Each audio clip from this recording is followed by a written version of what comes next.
Judge Janet.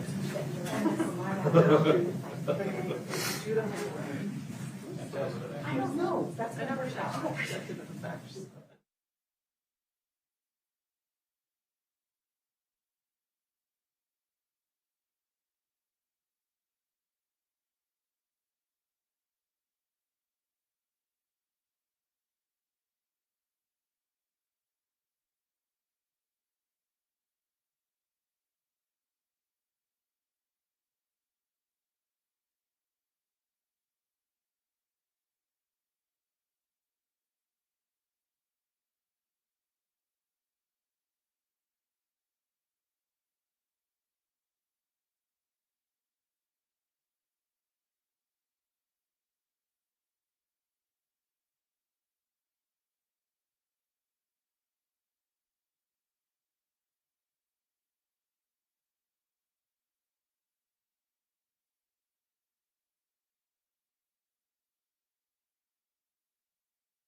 500139, State of Utah versus Kouri Richins.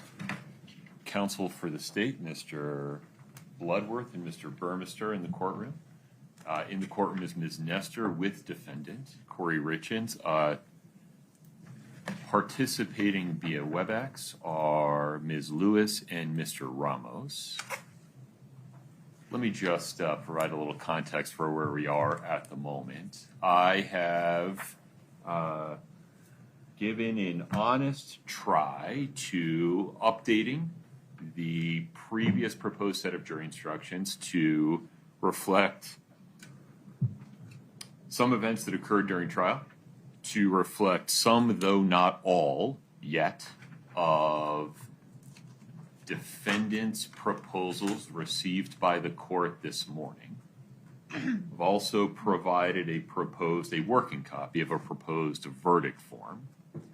This will be an iterative process. We need to go page by page. I expect I'll need to take breaks from time to time to consider the substance of your arguments. Let's just take it one step at a time. Mr. Bloodworth, Mr. Burmester, anything general before we begin? No, nothing general. Ms. Nestor? No, Your Honor. All right. So may we go by page number, working off of the draft that the court just provided to counsel. Pages 1 through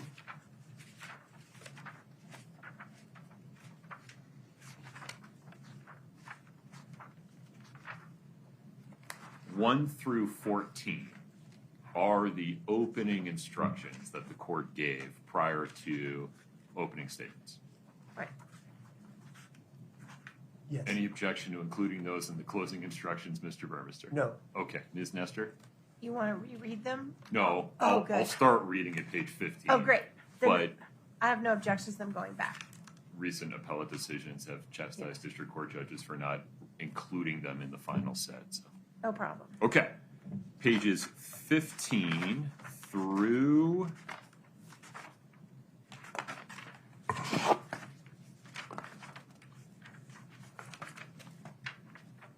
23 are Muji second standard instructions without modification that were also part of the party's proposed instructions submitted prior to trial beginning.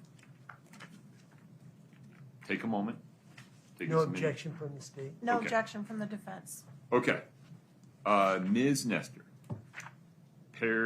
pages 24 to 25 is the substance, I think, or is a Muji standard instruction regarding in-custody informants. It would require maybe a little editing to remove some unneeded syntax. Mm-hmm.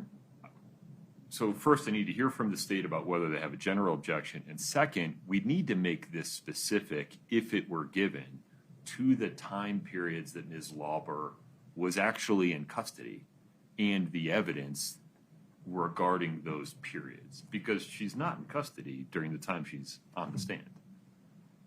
Right. Your Honor, the state objects to this instruction because this is for a snitch. She's not a snitch. It's a different circumstance. Now, the defense has proposed an instruction. From the 10th Circuit? Right. Yes. State, yeah. Garcia Right. instruction, which seems more nuanced for the circumstance that we're talking about. So if we have to have one, then that would be the one we would prefer, rather than this snitch instruction. I looked at the case that is the genesis of this. That informant was in custody at the time of trial and came from jail to trial and from trial back to jail. And so I recognize that this case isn't that. The other thing is, Your Honor, the witness credibility instruction number 20 from page 22 allows both parties to argue whatever they need to under this circumstance. I mean, the unique thing is there is the idea that she was given immunity or their testimony about immunity, as well as for Crozier. So that all is great for argument, but I don't know that we need any special instruction, given that neither person was in custody at the time they testified. Ms. Nestor. Your Honor, I think case law is really clear that witnesses who are either granted immunity or are bargaining in a jail setting for their own freedom when they give information, which is the circumstance with Ms. Lauber, are a special category of witness. There are things that a jury can take into consideration that exceed what is contained in the normal witness credibility instruction. In this particular case, while I agree there may be some editing we need to do on the in-custody informant, I think the importance of this is she was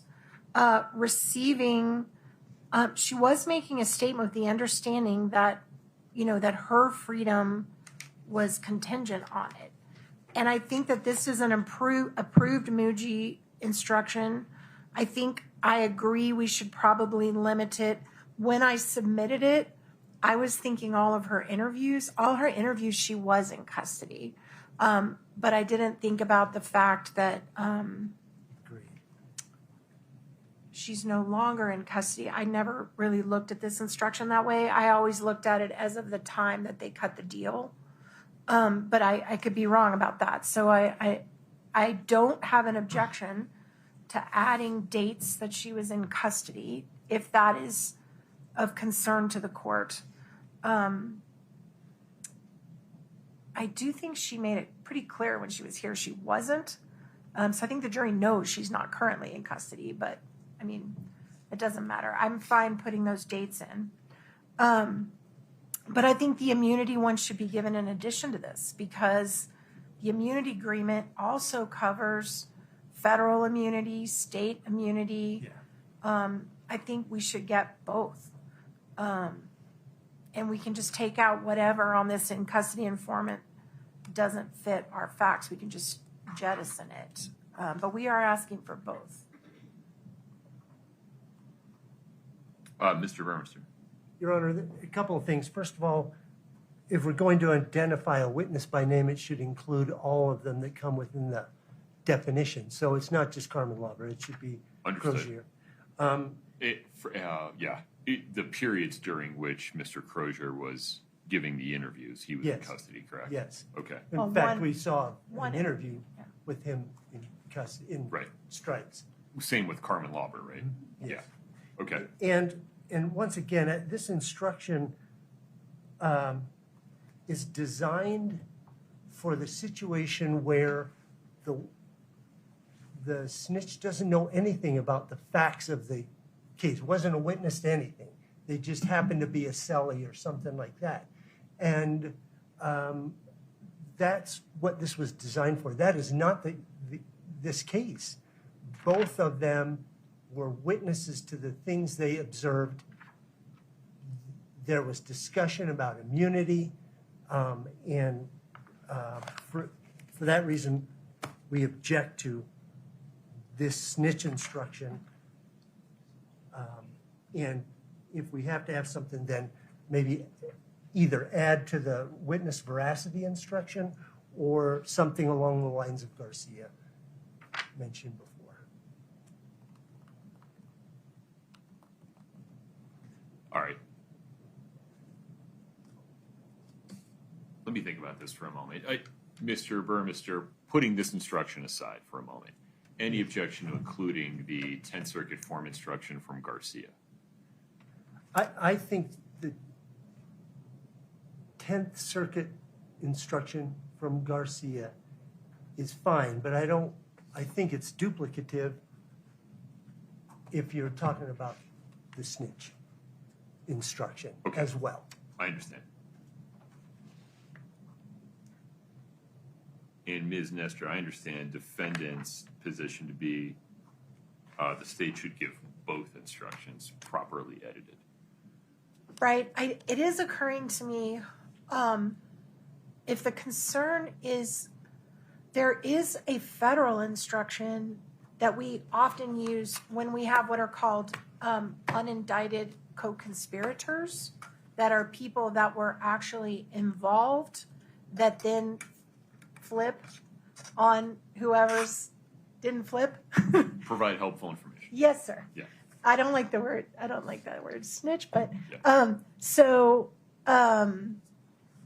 That one may be closer to the facts of this case. I just than this one is.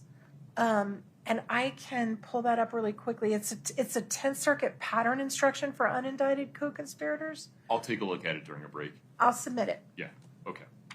We'll come back to that. We have Okay. time. Okay. I've made some notes. We'll return to this issue at some point. Okay. Pages 26, 27, 28. Standard Muji second closing instructions. Any objection, Mr. Burmester? No, Your Honor. I'm sorry. Which pages, Your Honor? 26, 27, and 28. I think you have the fact versus expert witness in here twice. I think you have it on page 32 as well. That's entirely possible. So I don't have an objection to it. I just think we need to only have it on once. Yep. I will take it out of this position. I'll omit page 26, keep page 32. Okay. All right. And then the presumption of innocence is fine. The reasonable doubt, I understand this is a Muji. I understand there's some litigation going on as we speak in other states and in this state. It has been at least touched on that the language that that reasonable doubt is evidence which leaves you firmly convinced that the defendant is guilty of the crime charged. There is some real question if firmly convinced actually properly describes what reasonable doubt should be. I understand this particular instruction has been accepted by the Supreme Court, I think in case law and obviously in Muji. So I concede that but I would like to preserve that error because I'm not sure that's going to remain this way forever. And so we object to the language of firmly convinced as being not strong enough to describe what beyond a reasonable doubt is. Okay. I understand, and the record reflects that the defendant is objecting to the definition of beyond reasonable doubt as evidence that leaves the jury firmly convinced that the defendant is guilty of the crime charged. The court notes that defendant's objection in argument is based on State versus Wall, 566 P3rd 833, paragraphs 51 through 55. On balance and based upon the current weight of Utah Appellate Court authority, defendant's objection is respectfully overruled.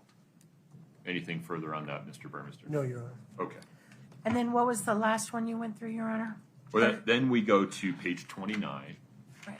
which is not a Muji standard instruction, but is a copy and paste from the last paragraph of burden of proof from the opening instructions. Yes. I see no harm in giving it again. This is what you asked for, right, Yes. Ms. Nestor? Yes, thank you for doing that. Mr. Burmester, any objection? No.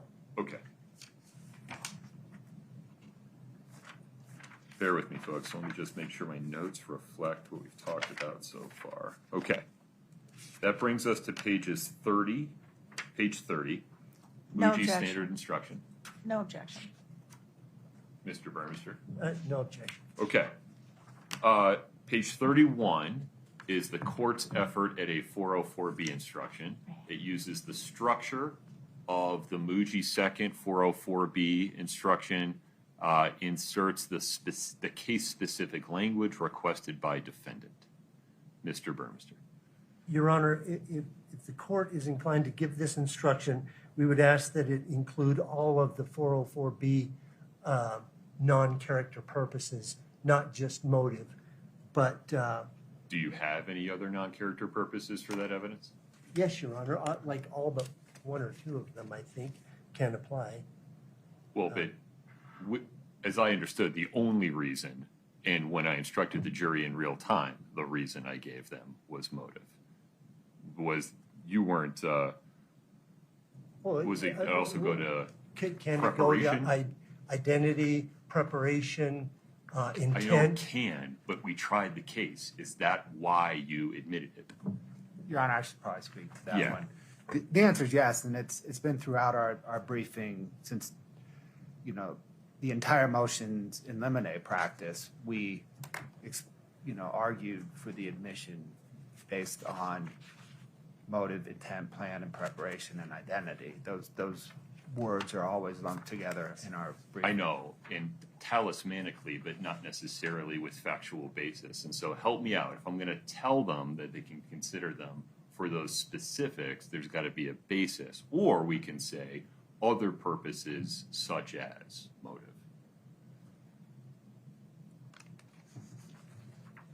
The reason I'm coming back to this is I want to be as close to the instruction I gave them as real time as possible, which we litigated in real time.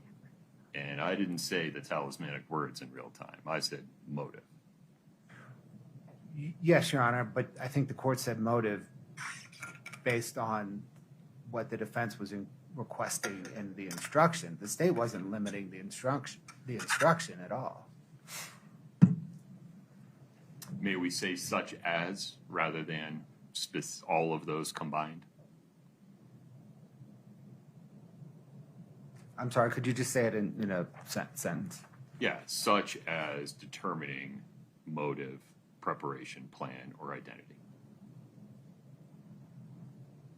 Or determining things such as motive, plan, preparation, or identity. For the limited purpose of determining things such as the defendant's motive, plan, okay. Yeah. Yes, sir. Okay. Ms. Nestor. Well, I think the core was right initially. I've never been under the impression identity was an issue in this case.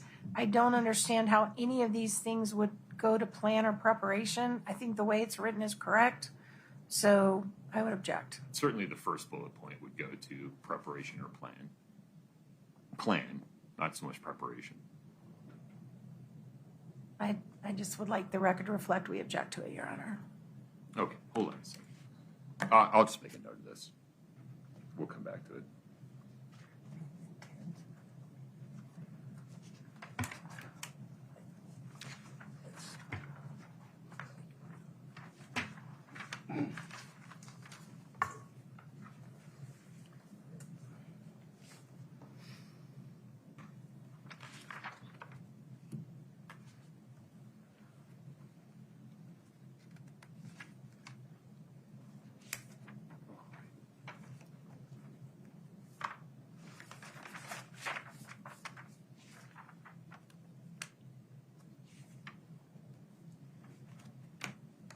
Okay, 32, 33, 34, 35, 32 through 36 are Muji second standard instructions.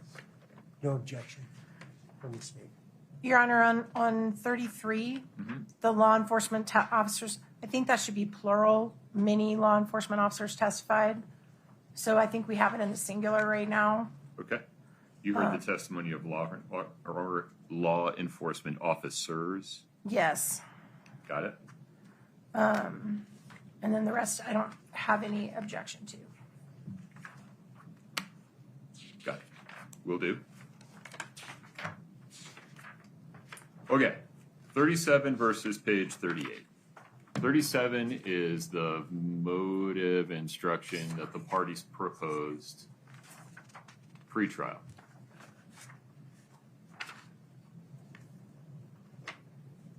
It talks about Kouri Richins' motives, plural, which is a little fuzzy regarding the law. Here, there are two aggravating circumstances. One qualifies as a motive, the other qualifies as means. The motive would be an element to the extent it's the aggravating circumstance. The means is an element to the extent it's the aggravating circumstance. In the abstract, if the jury were to find unanimously regarding the means, but were not able to reach unanimous agreement regarding the motive, there'd still be a basis for a conviction. So the the court proposed the version on page 38.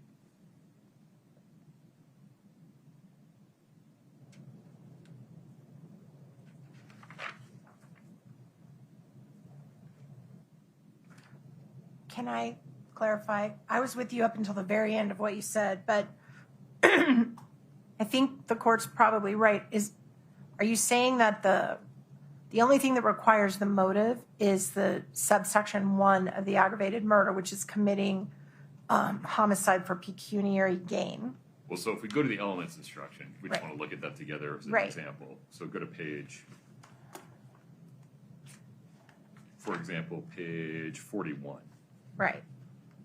You could have 8 jurors that unanimously agree on elements 1, 2, 3, and then when it gets to 4, they're going to have to unanimously agree regarding one of the 2 at least. Correct. Now, they could unanimously agree regarding 4B without ever agreeing regarding 4A and without ever agreeing about a motive at all, Right. just regarding the act. I think that's right. And so the way the parties had written it beforehand did not contemplate that possibility. I think you're right. I'm just not convinced that motive is coextensive with intent. And I think the state is required to prove it was the intent of the defendant to cause the death for the purpose of. Yeah, the difficulty here is the pecuniary gain Right. is a why, not a how, and why is motive. Right, that's right. Well,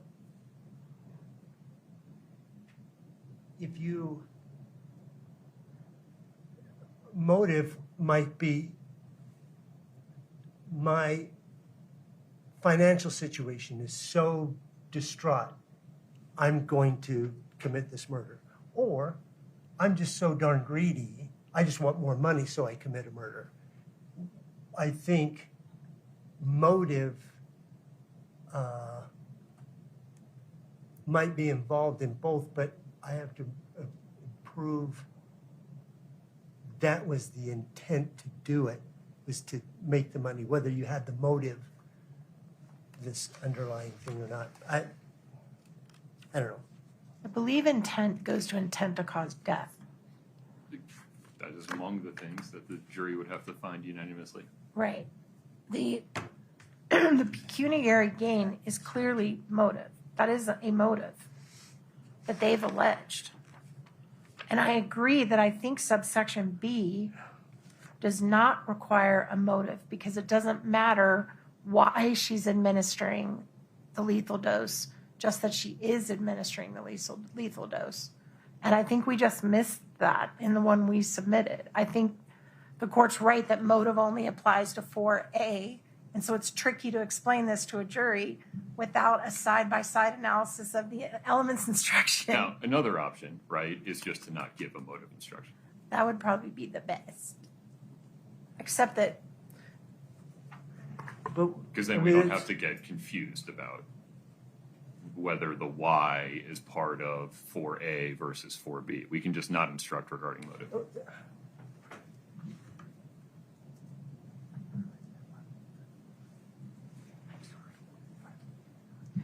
I mean, I do believe the motive is there in the elements instruction, whether we explain whether it's a motive or don't explain whether it's a motive, they still have to prove this. So I'm okay with no motive instruction. If we take the motive instruction out, it kind of frees everybody up to talk about what they really mean. Right. Without having to thread the needle of what's an element and what's not. Let's do that, Your Honor. Yes. Okay. Any objection, Ms. Nestor, to omitting a motive instruction entirely? A separate motive instruction. I think it's just utterly confusing. It's going to confuse the jury. I think we should take it out. Understood. Pages 38 and 37 are omitted. Okay. Page 39 includes definitions. In fairness, I'm not sure I got them all, so we may have to add some more in here as we go. Your Honor, I think we've removed the domestic violence recitation, so the cohabitant and direct definition isn't needed anymore. Yeah, it was unclear to me. It was a sentence that I read regarding counts 1 and 2 as part of the reading of the information, but we can take it out and just proceed as if it doesn't matter. What's the state's position? I didn't know we pulled cohabitant. Yeah, Your Honor, I know we didn't pull it as, I guess we pulled it by agreement as an element of the offense, not as a sentencing enhancement. Right. So I think the status quo is the parties agree that if the defendant is convicted of counts 1 and 2, that there is the DV sentencing enhancement automatically. Right. That's right. It goes to sentencing, not to conviction. But don't we need the jury to specially find it beyond a reasonable doubt in order for me to rely upon it at sentencing? Yeah, I think that was part of the stipulation, is that it is just a stipulation of finding. Okay. The court's going to be able to find that, Your Honor. They were cohabitants. Well, I just need a waiver of Ms. Richins' right to jury determination on that, and I can make the finding afterwards if that's how you want to proceed, or you can just stipulate to the fact now. I genuinely don't remember what we did with this prior to opening statement. We do not want the issue of domestic violence in any way to be considered by this jury because it has not been addressed. It's too confusing. Okay. And in return for that, we agreed we would not challenge that they were cohabitants if the court has to be faced with determining whether or not there should be a sentencing enhancement for that Okay. at sentencing. May I put it in my language and to see if you're comfortable with it? Yes, sir. Ms. Richins has the right to have a jury determine whether she and Eric Richins were cohabitants beyond a reasonable doubt. Is she waiving that right and submitting that issue to the court She for is. determination by the bench? She is. Okay. Ms. Richins, do you understand the rights you're giving up? Yes. Okay. Are you waiving those rights knowingly and voluntarily? Yes. Okay. I accept your waiver. Find it's knowing and voluntary. On that basis, I'll remove any reference to cohabitant throughout the instructions. Agreed, Mr. Bloodworth? Yes. Or Mr. Mercer, sorry. Ms. Nestor, any objection? No, Your Honor. Okay. Okay, is this, Fred and Mr. Burmester, is this definition of attempt Yeah, the same as yours that was added by the court before I ever before you got a did this? chance to ask him to include it. It appears to be the same thing, so. Okay. Just one moment, Your Honor. Can I just compare something just very quickly on the Yeah. attempt? We'll need to take a break, so put a pin in it if you want. And It just will take me Okay. 1 second.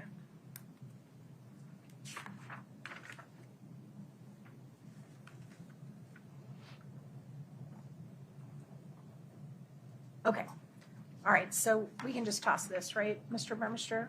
We can Yes. throw this Yes, out. absolutely. Okay, That is, all right. No objection to the rest of the definitions instruction, Your Honor, Okay, or to number 40, which comes after it. thank you. Mr. Bremer, is there any objection to page 40? no. All right. That brings us to pages 41 to 42. Elements of criminal homicide, aggravated murder, count 1.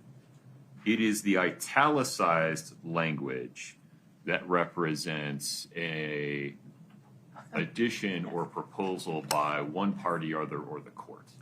So the italicized language included under number 4, the concern that I have in this case, and there may be a better way to deal with it than this, but I wanted to just bring it all out for discussion, and I'm not really married to how we address it. I think you know where I'm going with this. So there is testimony that has come in, or evidence, either testimony or documentary, that could let a jury find that Ms. Richins purchased oxycodone, thinking it was oxycodone, and it was actually a fake oxycodone that neither she nor Mr. Richins were aware had fentanyl in it. My concern is if the jury thinks that under that circumstance, it would be aggravated murder, which it would not. It would be a different offense, which is not charged here. It could be a lesser included offense. So I don't know how to carve out. It's my reading of this statute and the information that in order to convict Kouri Richins of aggravated murder, which is this count, they have to believe that she knowingly and intentionally caused his death. If a jury is confused about whether knowingly and intentionally causing someone's death means buying something you think is oxy, giving it to someone and it's actually fentanyl and they die, that's a problem. Well, pause for a minute. Let me ask you some legal questions. Right. So I acknowledge that you tell me. Okay. I'm learning about this in researching these instructions and seeing your proposed language. Right. Assisted suicide manslaughter is a crime with specific elements in the state of Utah, right? Right. Under 76-5205. Right. If, for example, a defendant in a murder case wanted to request a lesser included offense based on this factual theory, they would have a basis to do so because that lesser included exists. Correct. That's not the same as saying, though, the state has to disprove that alternative beyond a reasonable doubt. It's not an affirmative defense. Right. I agree with that. So I don't think I have to include that language in the elements. The real question is whether you're asking for a lesser included or I mean, you could certainly argue to the jury some factual inference that, listen, there's an inference to be drawn here that she got this stuff for him because he wanted it. Yeah. You know, that line of reasoning or doubt. So. But I don't think the state has to affirmatively prove without a reasonable doubt that this isn't assisted suicide manslaughter. So I think that the state has to prove it was a surreptitious administration. And I don't know how, I don't think it's enough if she administered it by handing it to him and he said thanks and ate it and died. So I don't know how we address that with the jury. Does that follow from the elements in the statute? It says by the administration of any substance, and it doesn't say, I just don't think that's aggravated murder. If she administers it by handing it to him and he says thanks and eats it, that's not aggravated murder. Well, Even here, I'm going to create a very morbid and dark hypothetical. This is all morbid and dark. So. Imagine a healthcare provider Right. says to a patient, would you like some morphine to help with your pain? They say yes, and then pushes the plunger way too far intentionally. I think that's there's still an intent to aggravated. commit. That's an intent to cause To a death, cause though. the death, yeah. Right. But we've got witnesses of the state coming out talking about you can be fooled by these pills. I mean, they put that testimony Yeah, out, but that's right? a different element, right? You're down on 4B. I mean, I'm down on 4B. Intent to cause is up on elements 1, 2, and 3. We're talking about the how, not the intent. The intent as to the result is the top level.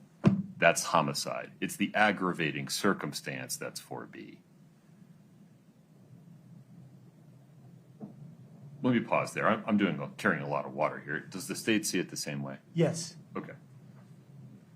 Yeah. And Your Honor, this, from reading the tea leaves on how the facts came into evidence in this argument, the state is concerned that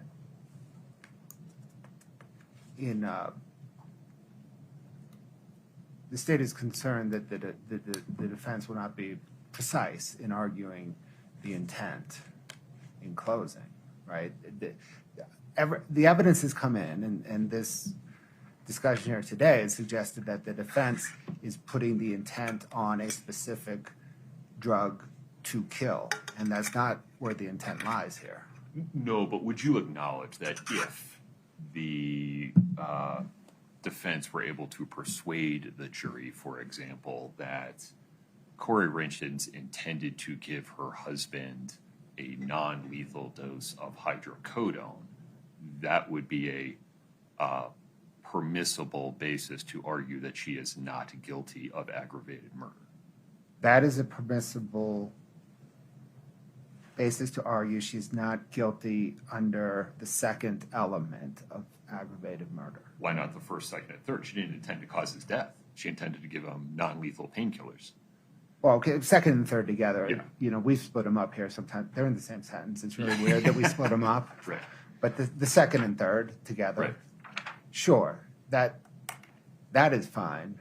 But intent is not an element of 4B. Like in Agreed. Oh, I agree. I actually agree with that too. I was just trying to figure out how to deal with this scenario and not have a jury. I guess we'll just focus on intent in the argument. Yeah, it's intent to cause a death, intent to cause a result. That's where the intent lies. If you intend to cause the result by means of administering what you think is fentanyl and it turns out to be hydrocodone and it's deadly either way, doesn't matter. Or vice versa. Right. Yeah. If you intended for the end result to be to die. Right. I agree with that. I think we're all agreeing. I agree with that. Okay. Can we put 2 and 3 into one sentence? We can. We typically don't, Utah, because we want to make sure they separately, unanimously find beyond a reasonable doubt the culpable mental state. I also think there needs to be a separate finding of causation. I think they should be apart. So, I mean, this is the way the elements instructions under Mucci typically work. Yeah. It's confusing. You can send a strongly worded letter to the Mucci committee, but I'm going to stick with this for now. Yeah. But we're going to strike. Let's just go down the page here. Mr. Burmester, did I cut you off there? No, Your Honor. Okay. We're going to strike the language without the knowledge or consent of Eric Richins because the court rules as a matter of law that that language does not represent an element of the crime or an affirmative defense that the state has to disprove beyond a reasonable doubt. Okay. Then we get to the extra italicized language of which I've provided two versions. One more elegant than the other, and the more elegant one isn't mine. But rather than have a separate instruction for jury unanimity, one offense in 2 ways, I thought we'd just include the operative language here. And all we need to do is expressly instruct the jury that there are multiple ways to find that this was committed beyond a reasonable doubt, but you've got to agree about which one of the 2 aggravating circumstances you believe the state has proven. That's 100% the law. That is correct. Yes.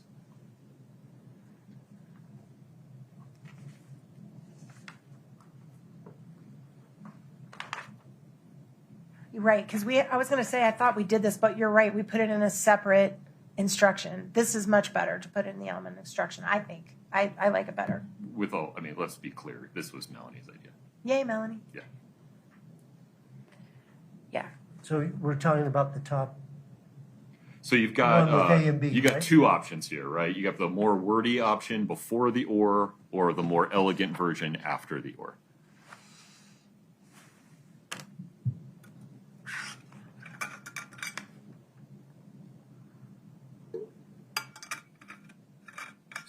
I think the top one's clearer. Even though it's longer, it's clearer. Oh, you're right. I'm sorry. We'll put reason instead of motive in there. Good catch. So, Ms. Nestor, if we were to see in the top version, instead of saying for the motive of pecuniary gain, may we say for the reason? Yes. Okay. And I think you also have motive In the very beginning. in the first sentence. Yep. The reason or means. You know, as we do this, though, I'm kind of leaning towards the second version. Your Honor, the state does too. I also think we need to account in the second version for the possibility of finding both. I mean, you say at least one, Right. but there, I think the next line, and you must unanimously agree which circumstance, I think we parenthetically plural it. You want to say which or both? Yeah, something like Okay. that. The state has proven.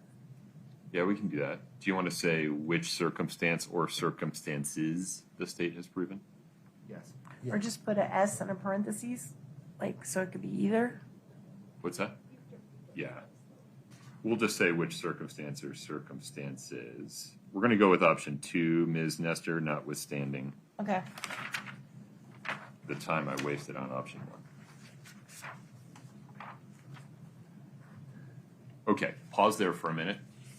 I'm just going to read it out loud. You tell me if it hits the ear correctly.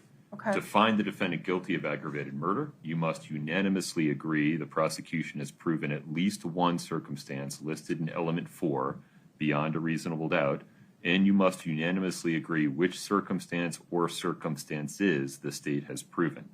If you find the defendant guilty of aggravated murder, you must determine, we'll get rid of that Yeah. sentence. Got it, thank you. And we'll just we'll mark your decisions on the verdict form. Okay. Ms. Nestor, anything else there? Just a moment. I'm getting a text. I just want to make sure I'm listening to my co-counsel here.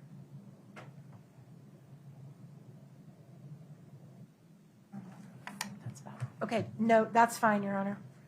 Okay. I will make similar changes to the elements of count 2. So we'll get rid of the italicized language in element 4.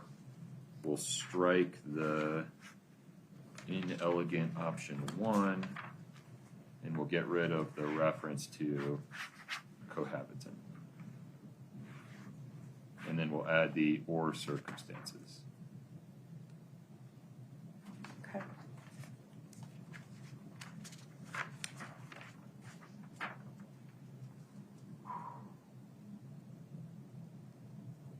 Okay. With respect to the definitions of mental state, murder is homicide's one of the rare crimes where it is a result-based crime, not a intent or action-based crime, right?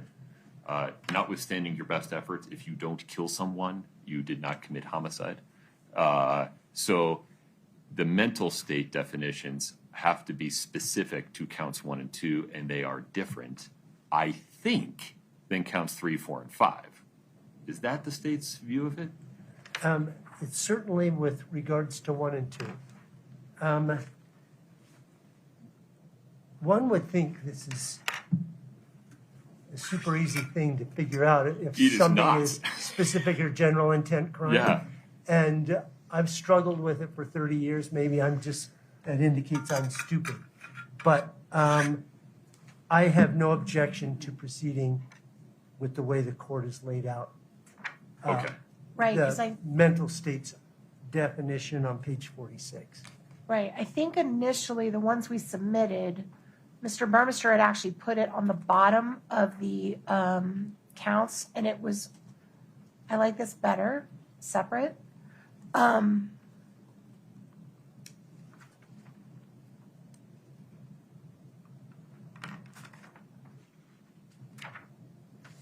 I don't know, I always question whether jurors ever understand this, but I think this is the best shot we have at getting it to them. Yeah, in fairness, I should probably move mental state to find counts 3, 4, and 5 to after. After you The give the elements elements instructions. instructions. I So- think that would be better. But while we're there, Mr. Burmester, I understand you to say no objection to pages 45 or 46. Is that correct? Correct. Okay. Ms. Nestor. So you're going to move what's on page 46 behind the elements instructions for 3, 4, and 5. Correct. That's better, I think. Okay. Any other objection? Just 1 second, Your Honor. I think this is the same language we had. Yeah, no other objections to that. Okay.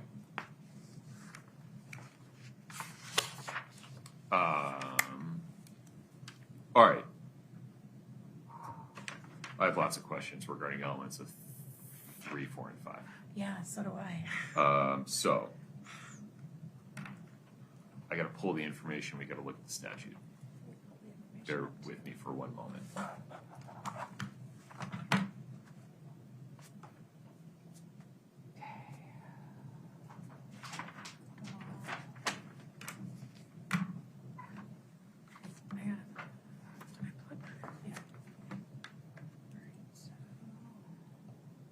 Melanie, I'm not ignoring you. All right, so let's focus on count 3 for a moment. It's insurance fraud, allegedly committed somewhere between January 29 and August 31. It is charged under Utah Code 76, Here's your charging. 6, 521. D. 2D, right?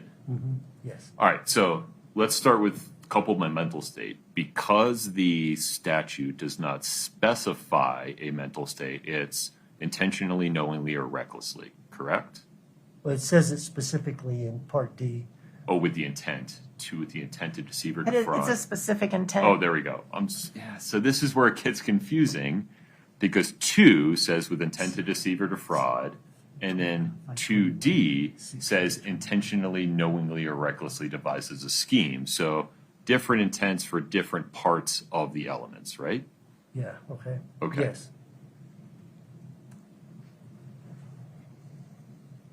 Devises a scheme or artifice to obtain ... anything of value by means of false or fraudulent pretenses, representations. So, 2 questions here. I don't see from an insurer anywhere in the statute. Agreed. May we strike that language? Yes, from the state. I mean, I don't want to add language in, so Okay. that's why. So we'll take that out. And then, Ms. Nestor, in your submission this morning, you make reference to 2D's Right. Let me pull that. phrase, fees for professional services. Right, so I read this statute differently than the state does. I think they're trying to shoehorn under the statute. I think if you read the plain language of the statute, taking out fees changes the whole nature of what this crime is. I think this is actually not the proper crime that they meant to charge, but now that they've charged it, I think they have to do it as written. Well, tell me why subsection 521 2D doesn't read as follows based upon its plain language. Hold on, Your Honor, can you give me 1 second? I have to pull the statute up on my screen. No problem. Just let me catch up just a minute. Okay. There's something weird going on with my computer. All right. Just do this. Excuse me. Okay. There we go. All right, just a minute, Your Honor. 76 6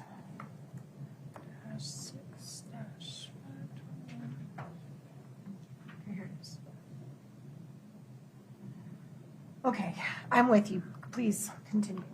All right, so 521-2, an actor commits a fraudulent insurance act if the actor with intent to deceive or defraud does one of a number of things, but as relevant to this case, D, intentionally, knowingly, or recklessly devises or scheme or artifice to obtain 2 categories of things in the alternative: fees for professional services or anything of value, and then by certain means.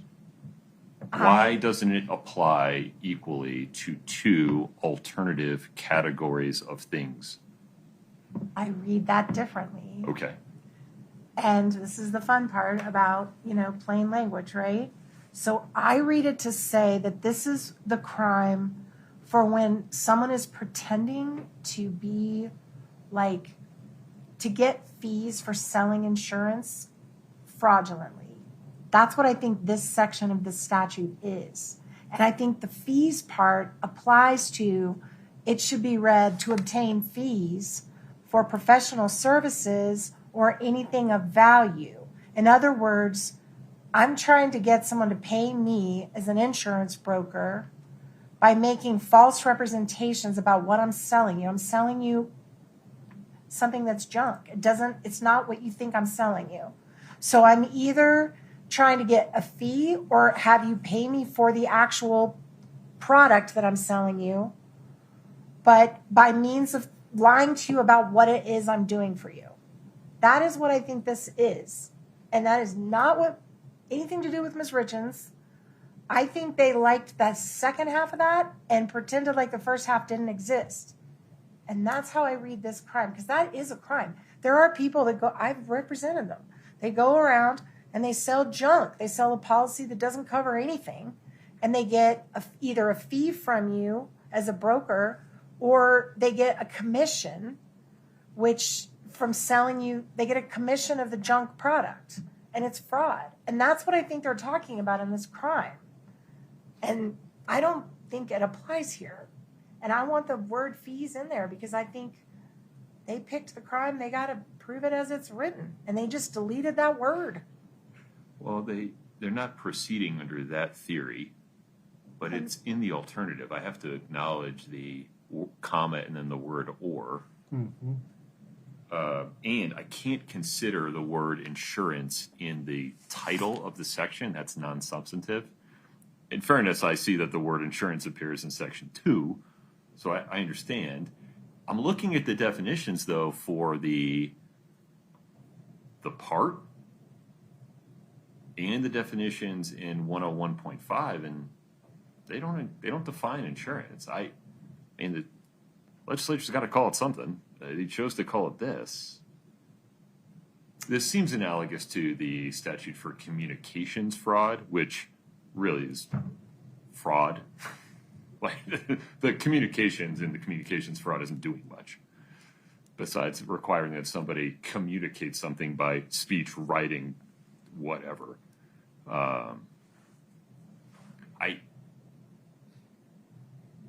I too wrinkle my brow at the inclusion of the word insurance, but it seems just to be a label that the legislature has used. The substance of the statute on its face says what it says. Are you aware of any reported decision limiting the scope of this statute? I tried. I looked.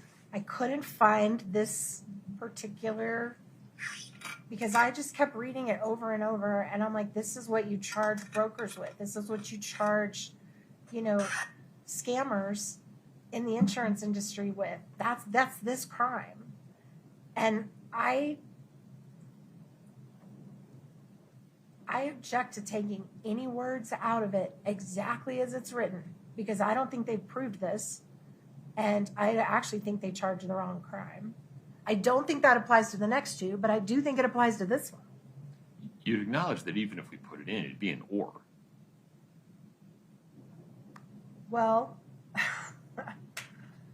depends how you read it. I mean, if you take out the words or anything of value, or No, it doesn't I make wouldn't sense. take those out. I'm saying for purposes of trying to understand it in context, right? So like the initial part of this says intentionally, knowingly, or recklessly devises a scheme or artifice to obtain fees for professional services, comma, or anything of value. And their reading of that is that or anything of value goes back to a scheme or artifice to obtain. But I don't think that's right. I think it goes to either for professional services as their broker or anything of value, like you made them buy a product from you. And so I think they should have to say exactly what it says on here, and the jury's gonna just have to figure it out, but Okay, but even in your world, in your view, yes. I hear you saying it would be 1, Kouri Richins, 2, with intent to deceive or defraud, 3, intentionally and knowingly or recklessly devise the scheme or artifice to obtain Fees for professional services. 3A, fees for professional services, comma, or 3B, But that's, anything of that's not value. That's not how it's written, though, Your Honor. It's exactly how it's written. I No, it's- just put the comma and the or in the same place. No, you put a B in there, an A and a B, and I think it's all connected. I don't think it's written that way. Oh, okay. Well, then we should take the 1, 2, and 3 out as well. Take the, which one? Never mind. I understand your point. Yes. Okay. Mr. Burmester, go ahead, sir. If we're going to add the theory that we're not proceeding under, then it should be A and B to make it clear, because it is an alternative. It's a list of 2. Yeah. It's, I don't know how to read it any other way. If that's wrong, it comes back, though, because that's not, these go straight to elements. Okay. So, Mr. Burmester, any objection to including the language in the alternative form as it exists in the statute? As long as it's A, alternatively A or B. Okay. I object to the A or B, Your Honor. I think it should be all one sentence, like exactly like it's written. I understand your position. Okay. Let me give that some thought.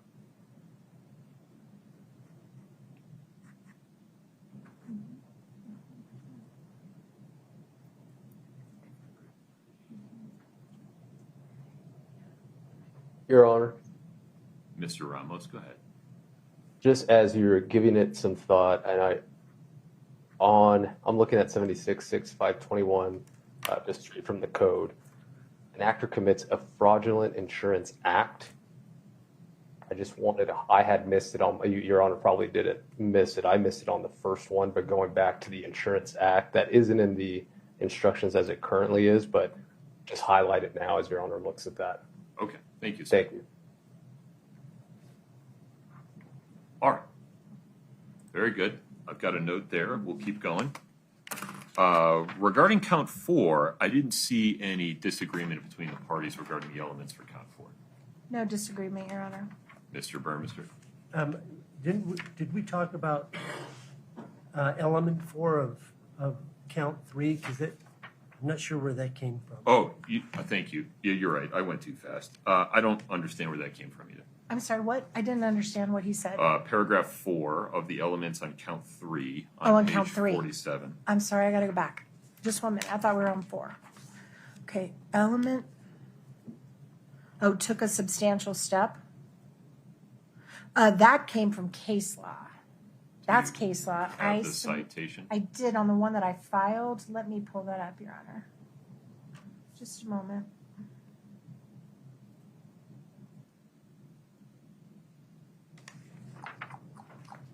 It's document 1584 on the docket. And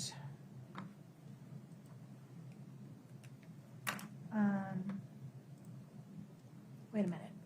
Count 3. This is a different one.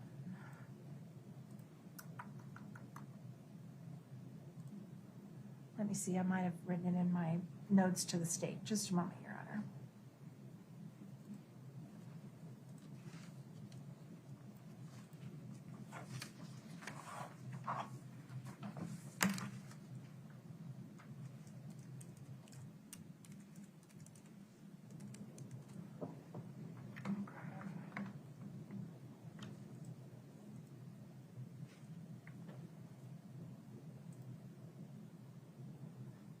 Oh no, I don't think that came from me.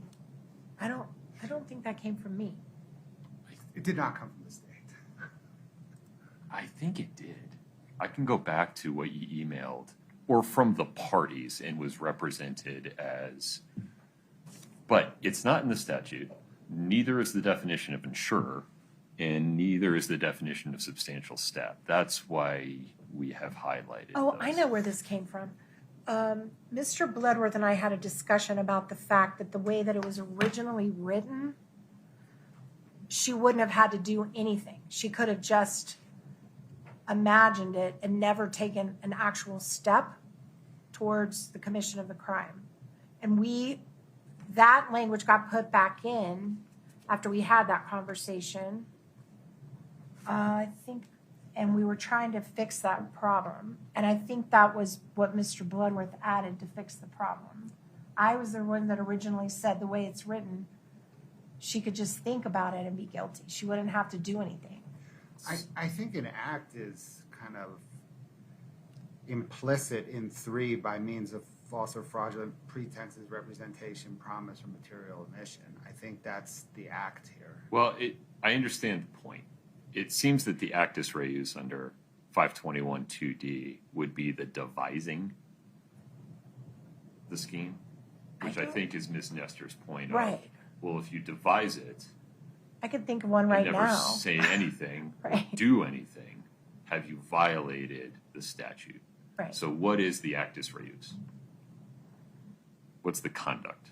By means of, and then those, Well, but that's just a modifier on the scheme Right.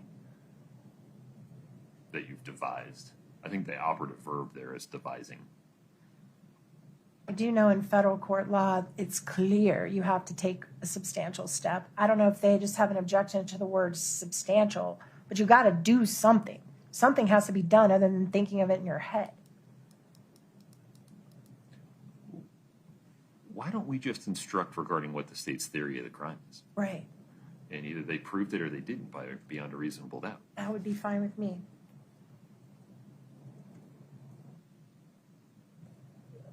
I mean, forgive me, count 3 is I get confused between count 3 It's and the 4. scheme one with the $100,000 two-stage policy. Yeah.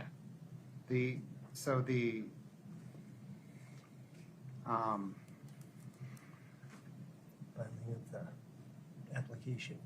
Yeah, the fraudulent, false or fraudulent pretense. It's the submission of the application with the fraudulent stuff on it, right? It's the submission of the application, but it could also be Just signing filing it. the claim as well, but yeah. Okay, sure. Yeah. You could, we could instruct the jury that the state's theory is that Kouri Richins committed this crime by A, B, and C. I give it. Or- Yeah, right. Yeah.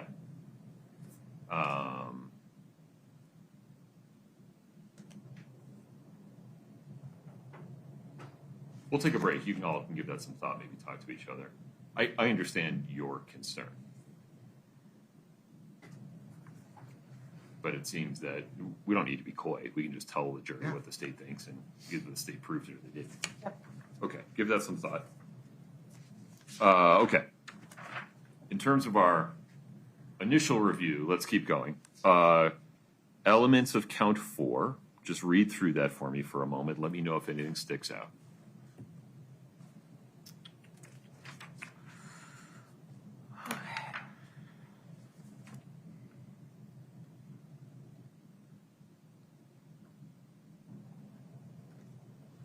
This I don't have an objection to, Your Honor. I think this tracks the statute and it also tracks the case. Okay.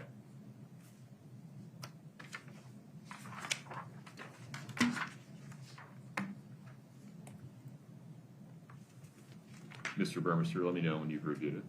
On 4? Yes, sir. No objection, sorry. That's okay. So then let's look at elements of forgery, count 5, 76-6-501. 2B1. An actor commits forgery if, with purpose to defraud anyone, or with the knowledge that the actor is facilitating a fraud to be perpetrated by anyone, the actor makes, completes, executes, authenticates, issues, transfers, publishes, or utters any writing so that the writing or the making, completion, execution, authentication, issuance, transference, publication, or utterance purports to be the act of another person, whether the person is existent or non-existent. This is the signing of the true stage life insurance application, signing of Eric Richins' name allegedly to the true stage life insurance application. Correct, Mr. Burmester? Yes. Okay. Oh, there it is. You got it. So we've got to keep with purpose to defraud anyone in there, right? Yes. Out of paragraph 2. Yes. Okay. But then I think if I understand what you submitted correctly, you're asking for without the authority to do so. Right. That's right. And Okay. that's I decided the case law on that. State versus Gonzalez, state versus Collins, and I think the state has agreed to that. Is that correct, Mr. Burmester? Yes, Your Honor. That's an Okay. element that Very good. So supported by those cases. 2 and 3 stay in, correct? Yes, sir. Yes. And then do we need to, can we skinny down 4 in any way to match the state's theory?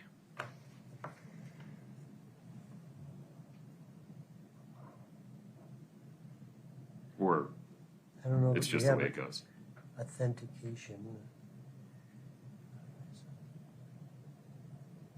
I mean, execute and authenticate don't really match the facts of the case. Isn't execute just sign? Yeah, because I thought execute meant make it effective. Like, I don't know. And authenticate usually means notarize or something like that. I still don't know what utter means. Well, we can go back to page, any intentional act that puts a writing into circulation and implies by word or action that the writing is genuine. I mean, it just seems like you could say make or complete a writing, or just make a I think it's writing. make or utter. Yes. Make That's or what I utter. think. Utter's a weird word. Makes me think of a cow. Mr. Burmester, make or utter, or make, execute, or utter? Either of those two alternatives are fine for the state. All right.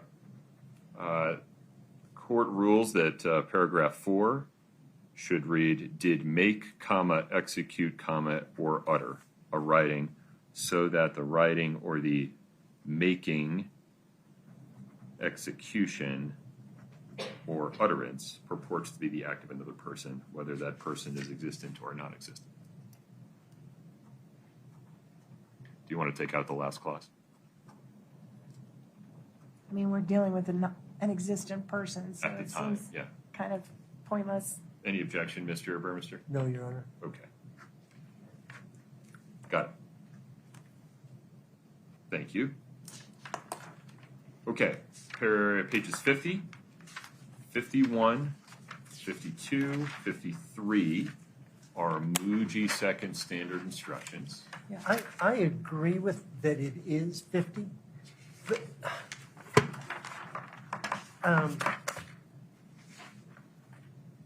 it certainly doesn't preclude one from arguing where two charges might be related factually. No, certainly not. The state in its closing can start with count 1 and then pivot to saying you can consider the strength of the evidence regarding count 1 as part of your consideration of count 2. Okay, I just wanted to make sure we're What not. we can't let the jury think is that if they find a defendant guilty of aggravated murder, well, screw it. We're just going to click guilty on the rest. I totally understand the rationale for it, but Okay. as I read through it, I was Yeah. kind of concerned. Okay.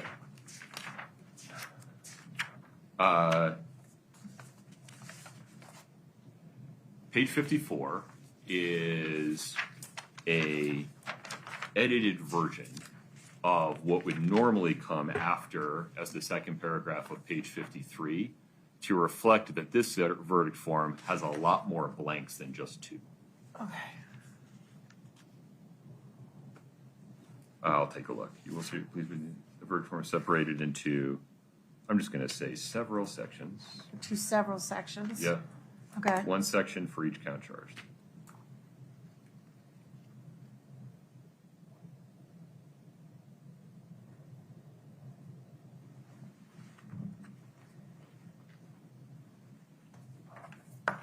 Any objection, Mr. Burmester? I couldn't understand what you said. No problem. In the jury room, you will receive a verdict form. Please read the instructions on the form carefully. The verdict form is separated into, it currently says 2. I'll edit it to say several sections. Okay, no objection. Ms. Nestor? No objection. Okay. 55 is a Muji standard instruction. Any objection, Mr. Burmester? No, Your Honor. Ms. Nestor? No, Your Honor. 56 is a Muji standard instruction. It was part of the party's proposed inclusions pre-trial. I'd like to hold it in reserve so I at least have a place to start if the jury reports that they're having trouble reaching consensus. Well, I just don't see the harm in doing, I mean, I think I always want jurors to be instructed by the court, not just us, that they're not to surrender their honest conviction as to the weight or effect of the evidence solely because of the opinion of their fellow jurors or just to return a verdict. I agree, and that's why you should look at paragraph 3 on page 51. Oh, okay. Did you stick it in there? I didn't see it. No, Sorry. it's just part of the standard overarching unanimity instruction. Oh, that's fine. Recently had a hung jury. I need a place to start to Okay. apply gentle pressure to keep working, and this is something I'd like to have in reserve. Okay, so I'm not going to give this as part of the pre-closing instructions. There is a typo on it. I'll fix it. What is it? Third line from the bottom, do not surrender. Thank you. Got it. That's kind of an important section. Yeah. Okay. All right. May we please, and Ms. Nestor, we're going to come back to your submission here before I take a break. Okay. But let's go to the verdict form next. Okay.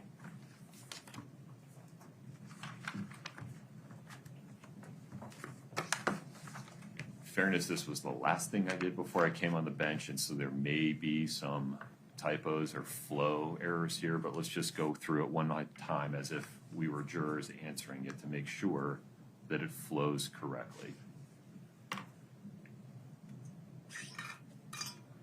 Okay, give me just 1 second, Anna. I'm sorry.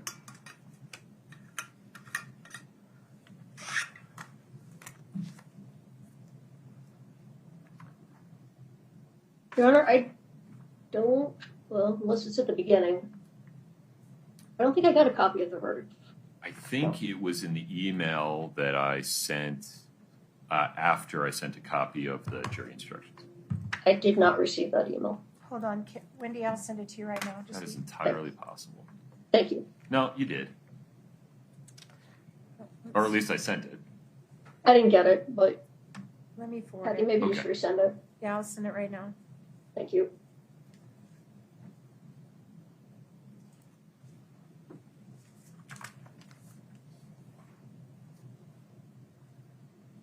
Okay. I just sent it. I should say skip to count 2.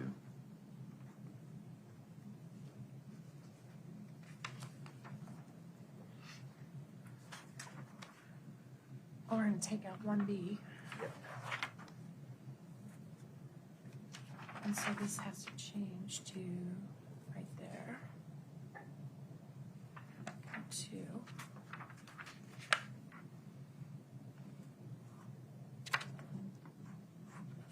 So I'm going to take out 2B.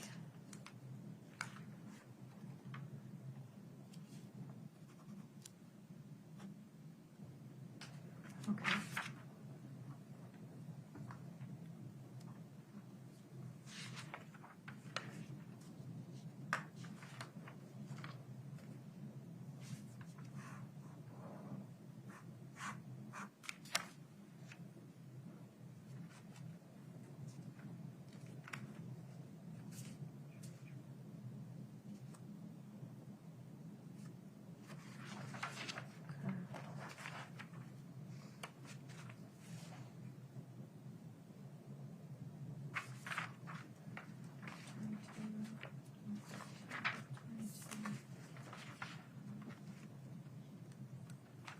Okay.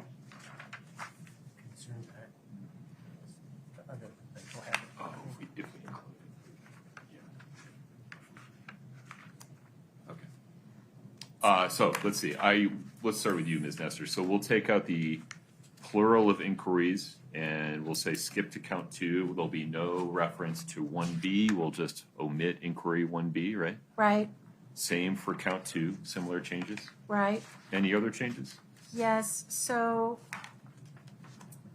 I have some worries about it not being, I know we have an instruction on it that's separate, but I sure would like it to be clear on the form of the verdict about that it has to be unanimous as to each one.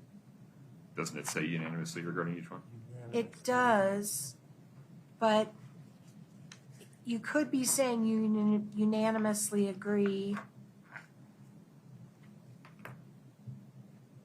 Oh, I'm sorry. Are you under 1A? Yes, sir. Okay. So let's say they checked both. So rather than say check all that apply, if I put in parens, check all regarding which you unanimously agree. That would solve it. Okay. That would be that takes care of my concern. Because my worry would be they would mark them both and we would never know that they were unanimous on each, Okay. or if they split it half and half. Does that make sense? Yep. Okay. Any No, objection, that's- Mr. Burmester? No, Mr. Ramos, my apologies. Go ahead. No, I apologize, Judge. I jumped the gun a little. Just for flow sake, right under guilty of aggravated murder, the in parentheses, I would suggest flipping those. So starting, if you mark not guilty, proceed directly to count 2, and then Sure. after that. That's fine. Actually, that does make more sense. no objection from the state. Got it?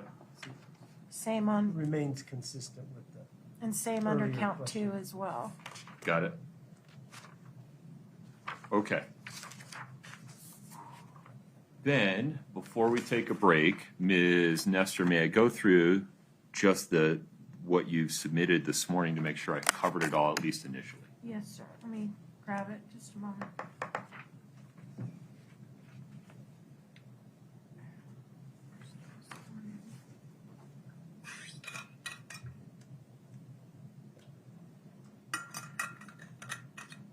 Okay, I'm ready.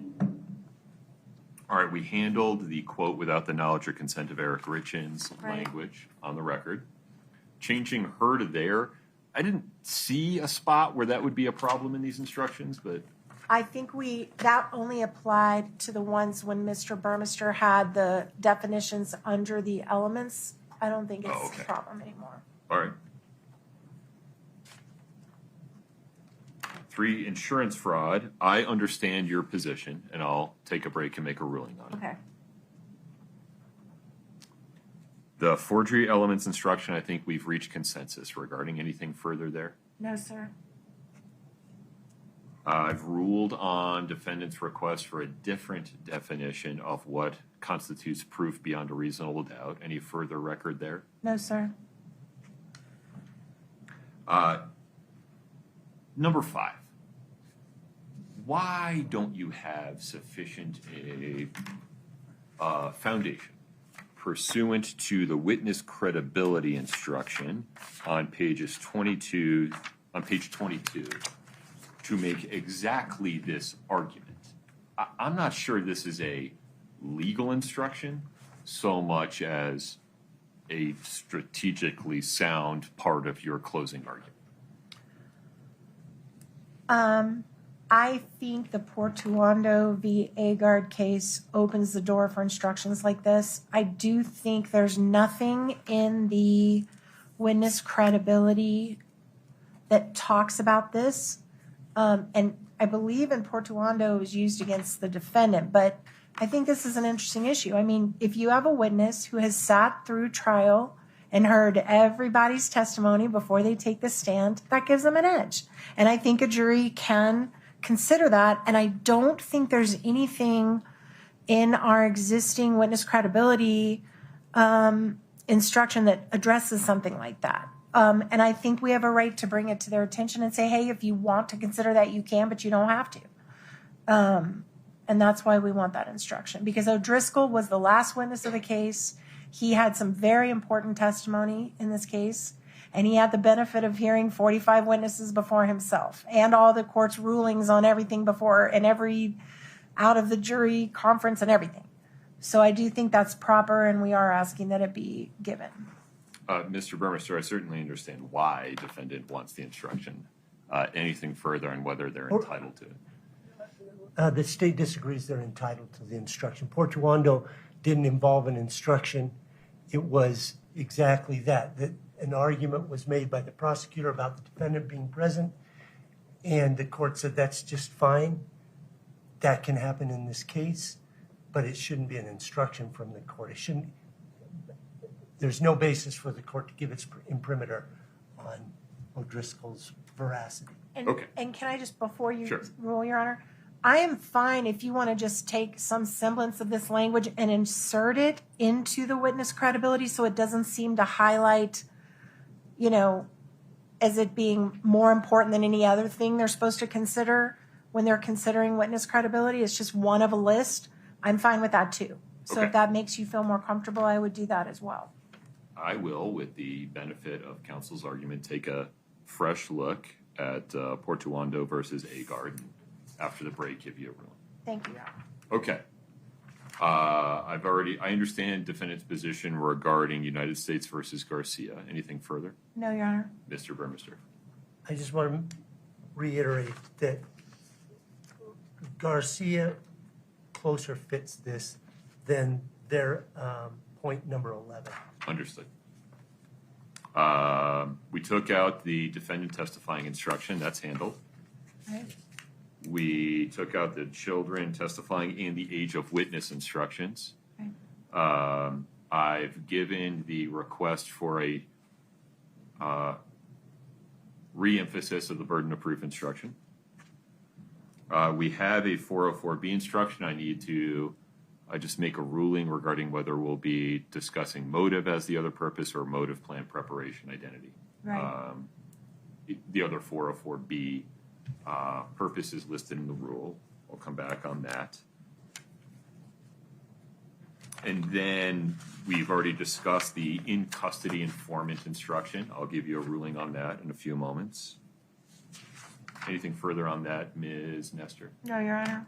Ms. Nestor, anything further before we take a break? The spoliation instruction. You made reference to it in an email. Yes. Spoliation is a legal doctrine that has elements. Yes. You got to make a showing. Yes. I understand that. Okay. Do you need a break, or do you want to just do it? Let's knock take it a out? break while you Okay. get that lined up. Okay.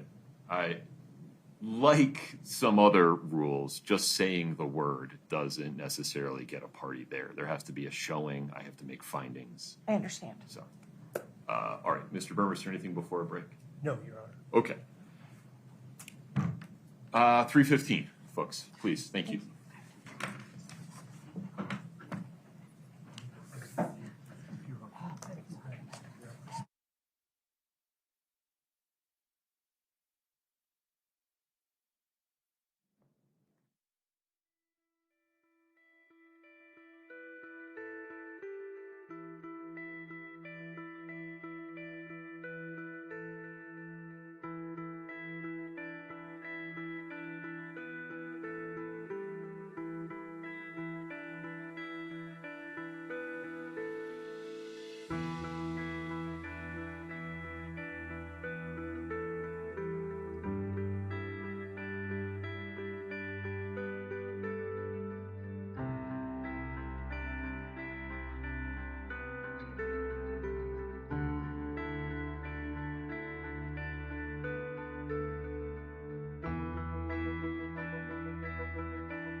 Mr. Burmester, do we need to wait for Mr. Bloodworth? No, Your Honor.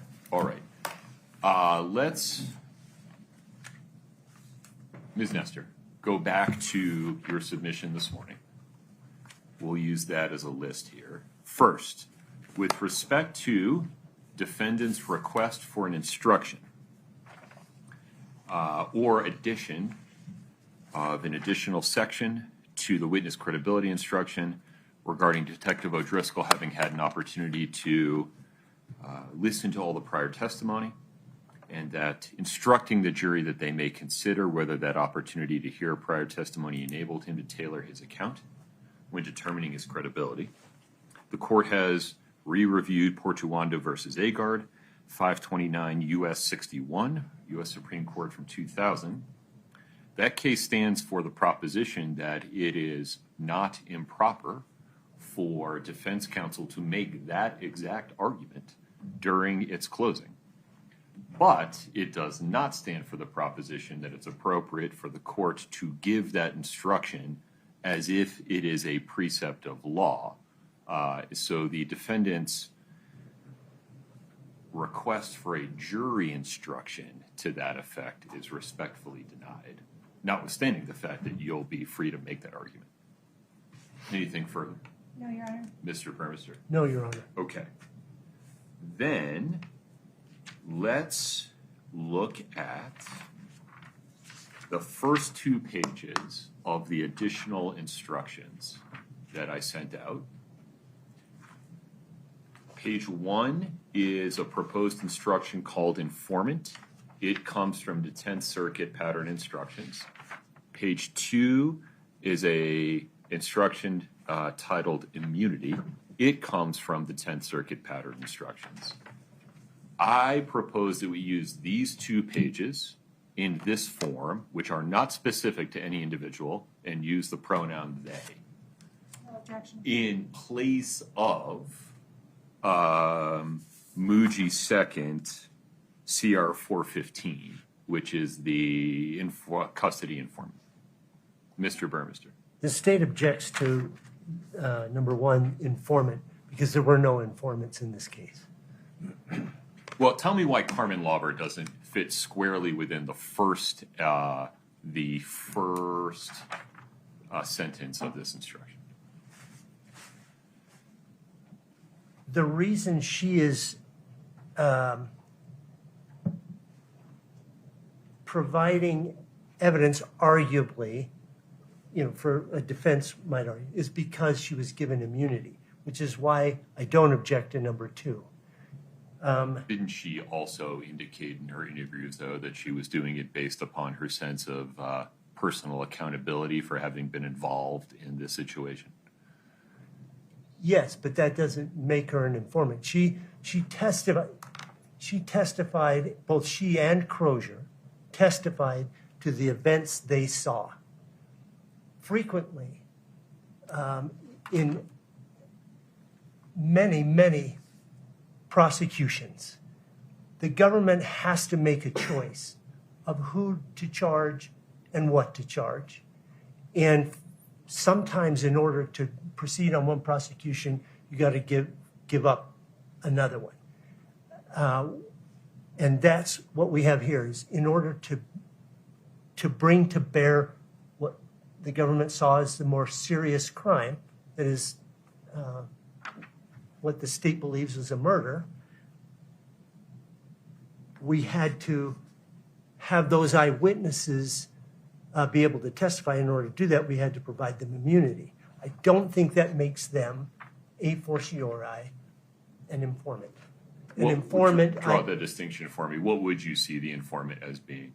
I believe an informant is someone who is privy to some statements or some other source that's not directly involved in the crime.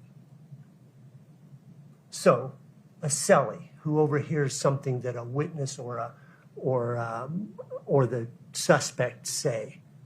They don't know anything about the case other than what they've heard somebody say in the jail or at a drug deal or whatever. So and I think that recent experience over the last decade or so, I think the courts were very concerned with that type of testimony for obvious reasons. Let me spin a hypothetical here related to the facts of this case, but not from the facts of this case to make sure I understand your position. So it sounds like if somebody heard Kouri, or somebody came to law enforcement and said, I have information that might be relevant to the Kouri Richins case, but if I give it to you, I need a break on my probation. And they work out some kind of deal. And then they relate that Kouri Richins, once upon a time in 2022, in January 2022, asked for me for fentanyl. And I'm willing to testify to that effect. But if I do that, is that the kind of situation you're referring to? If we alter that just a little bit, the defendant, whoever it is, told me something, they killed somebody, or Right. they shot the gun, or Yeah. whatever. That, I think, is different. That's not a witness to the crime. I think if the witness had said, the defendant said they bought drugs, fine. But if the witness is witnessing the event, I think that makes them, that's the distinction that I would draw. Okay. I understand your position. Ms. Nestor. We have no objection to the new informant instruction or to the making the immunity instruction just general. We're fine with both of them. Tell me why you believe an informant instruction is necessary, though. There's no dispute regarding page 2, so we don't need to talk more about that. Mr. Burmester is taking the position that as a matter of law, it's inappropriate to give an informant instruction because, if I understand him correctly, Ms. Lauber and Ms. Crozier, in his estimation, simply do not qualify as informants. Tell me why you believe they do. The reason, well, I think they're clearly informants. I don't understand the distinction he's making at all. There are people that gave information and got a deal out of it, whether I just have never seen that distinction made in the past. I'm not sure I understand his distinction. But the reason I think you need both is because the immunity instruction only deals with the motivation of the grant of immunity. The informant instruction deals with other motivations, such as to get out of drug court, to be able to send texts to Mr. Maynard instead of having to get, urine tests, Travel to Nevada. to make herself feel better because she feels guilty. All of that is not covered by, and those are all benefits to her from providing information that can cause a reason to be suspicious. So I think they're both necessary. That's all. I understand your position. May I ask a different question? I don't understand.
They certainly can. You'd have to add some Right. language to that statement. Correct. Absolutely.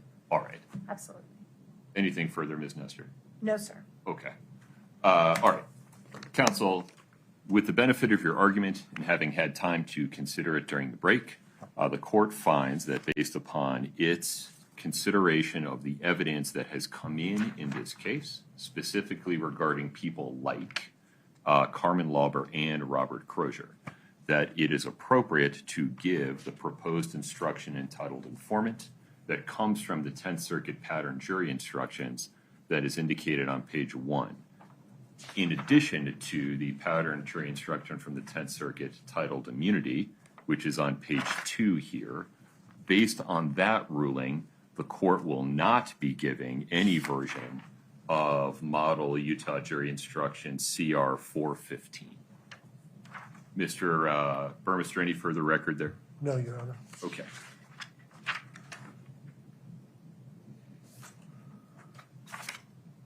Then, if you would please turn to page 3. This is a revised other acts instruction. 2 questions. First, in the bulleted list, do we want to add any mention of the defendant may have been involved in civil litigation that she referred to as charges? Or do you want to just leave it alone? Ms. Nestor. No, I think you cured that when it happened, and I think bringing it up now would just bring unnecessary attention to it. Okay. Any objection to that, Mr. Burmester? No.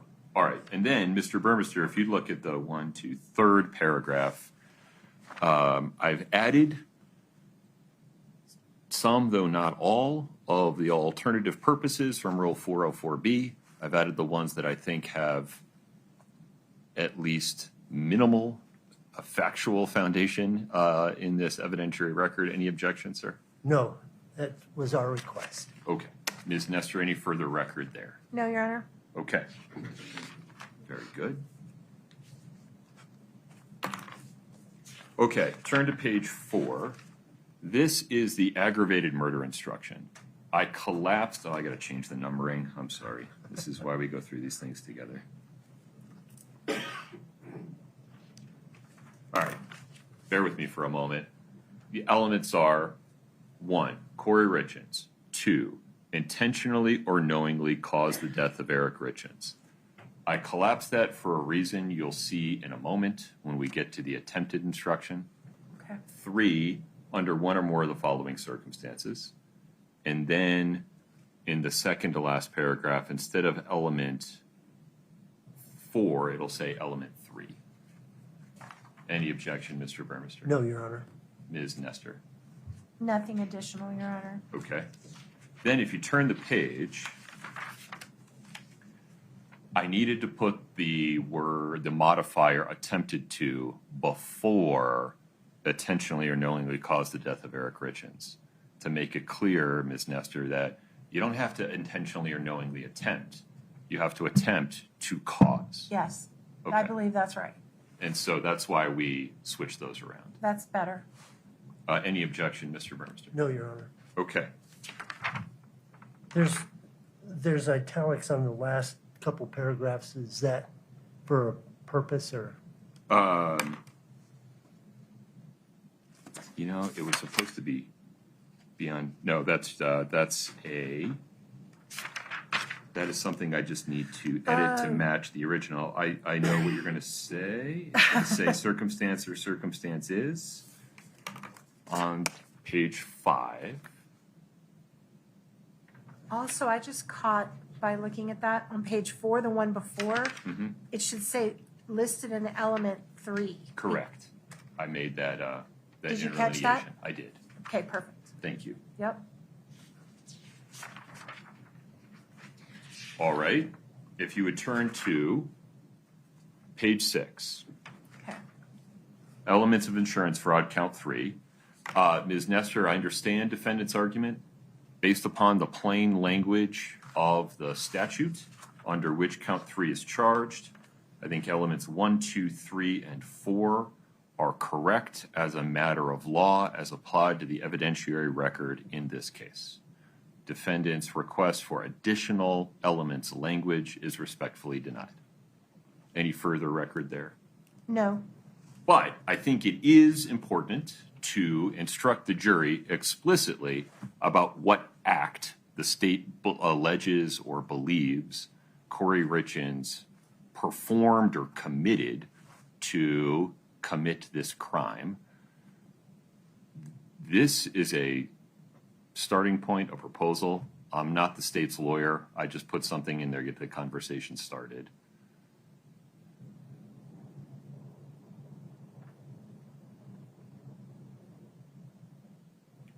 So I'll let them talk first because I'm interested to hear what they say. Other than Richins Yeah, got it. spelling, I think that's what we're going to argue is what happened. Okay. So, and this may be more just for Ms. Lewis's benefit, who's listening in, because she'll be doing the closing, but I am unclear why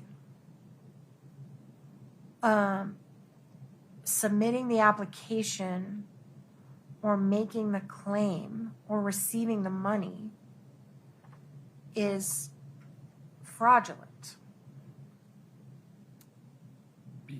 Because in the state's theory, and what I understand they are intending to prove beyond a reasonable doubt, is that the application was fraudulent and therefore was void ab initio Because of the forged name? because of the forged signature from Eric Richins. So in other words, the crime is getting someone some life insurance they didn't want, because they both applied. You know, she applied for herself and him. Well, I think what the state's going to show is that she submitted an application that she forged the decedent's signature, listed herself as the beneficiary after he died, as submitted for the claim, took the claim. Now, count 5 is the signing, right? Right. Count 3 is the devising of the scheme to get the money by signing, submitting, making the claim. So my concern... Do I have that right, Mr. Permister? Yes, Your Honor. Mike, It's just go ahead. like frequently, when you have a forgery, there's a corresponding count, like a Right. theft or theft Right. by deception, whatever.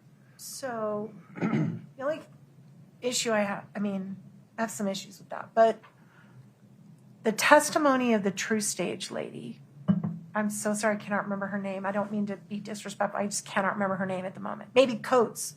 It might have been Ms. Coates. I'm not positive. Sand coats. Okay, good. Ms. Coates.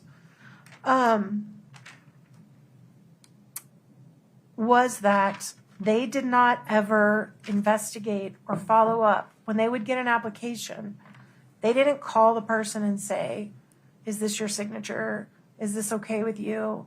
That was not something that mattered to them. So we know that Kouri had a right to apply for the policy for herself, clearly, which she did on that policy. She applied for both of them. It was in both their name, like each other is the beneficiary. So they each were getting a policy. Right. So I'm saying right. When I say right, I'm saying I understand what you're saying. Yeah, I'm right. not making a finding. correct. So I don't understand how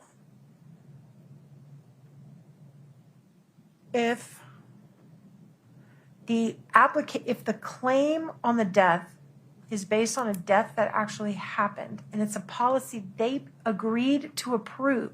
Once they approved the policy, they approved it. So whether or not But I think the state's theory is there was a threshold intentional misrepresentation in the beginning. That is that Eric Richins signed this with the intent that Kouri Richins would be a beneficiary on this policy.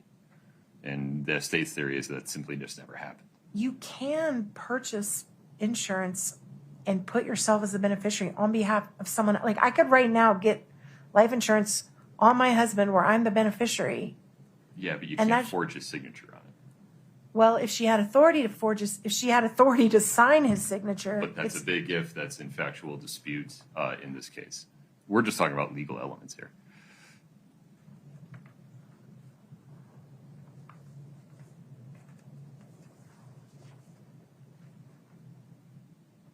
Sounds like this will figure prominently in defendant's closing argument. Yeah, I guess so. Okay. Mr. Burmester, any, besides the spelling error, any, Wait, before we go on, Oh, can I I'm just get sorry. a clarification? So I can argue. I'm just concerned that if this language is in this instruction, that I'm not going to be able to get up there and argue, this may be their theory, but we don't think any of this is a crime. you can say exactly that. Okay, just making sure. You can say the state had this theory and didn't prove any of it. Okay. And it does start with the state's theory. Right.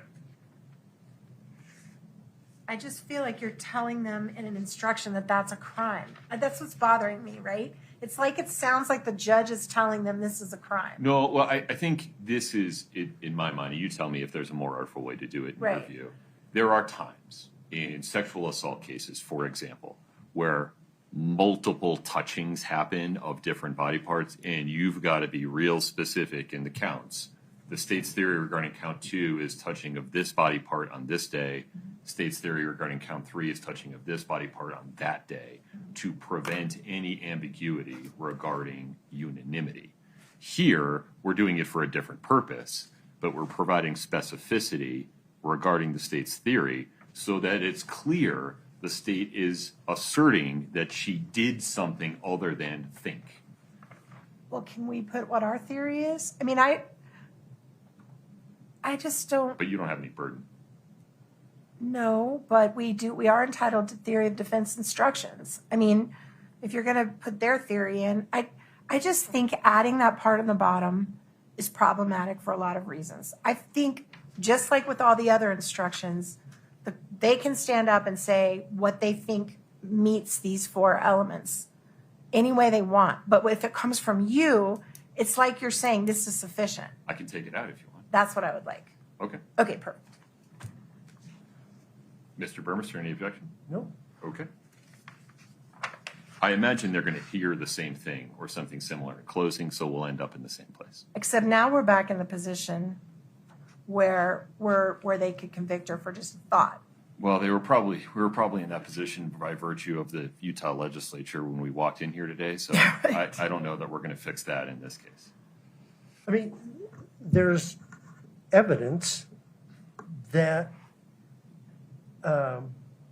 whether they believe it or not is another question, but there's evidence that Kouri Richins filled out an application for insurance, submitted it to the insurance company, and they eventually paid it out. I don't disagree. Yeah. Yeah. So- whether it rises to the level of a showing beyond a reasonable doubt of the elements of this crime, the jury will determine. Absolutely. And I think the only thing that did to help, I mean, because we're not arguing that a bad thought came into her head. I That won't understand. be argued. But it does help us distinguish unanimity between 3 and 4.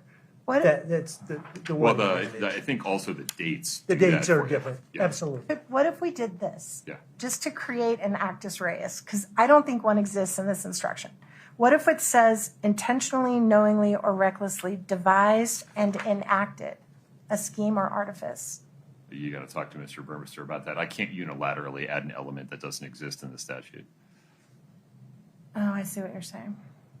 Now, you can stipulate it to that if you want to create some appellate insurance, but I also take Mr. Burmester's point seriously, and I'm not a appellate or constitutional litigator, but given the evidentiary foundation and the arguments that would be made at closing, I'm not sure we actually have a constitutional problem here.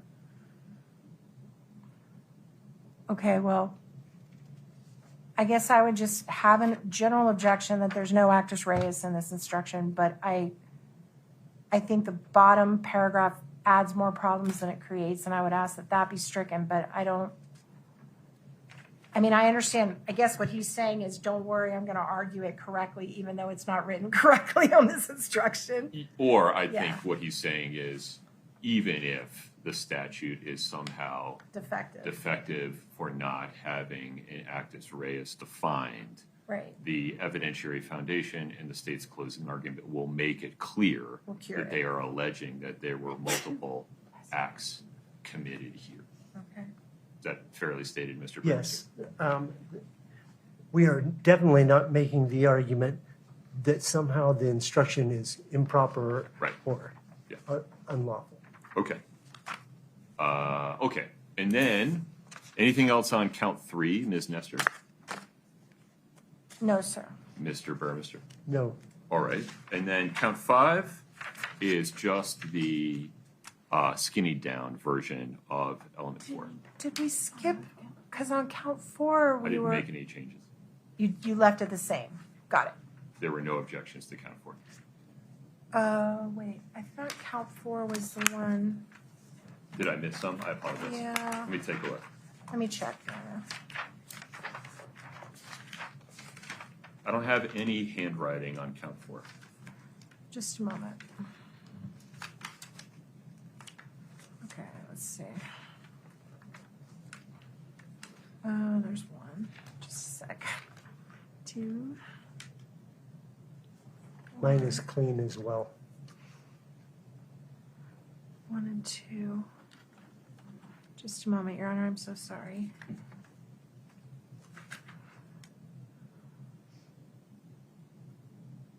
Count 4 was the one about the fees. Wasn't that count 4? Or was that count 3? Count 3 was the language from That- the statute that had the regarding fees. fees for services. You're right, then no, there was nothing on 4. I apologize, Your Honor. Okay. Take a look at count 5 for me. Let me know if you have any concerns. Not from the defense.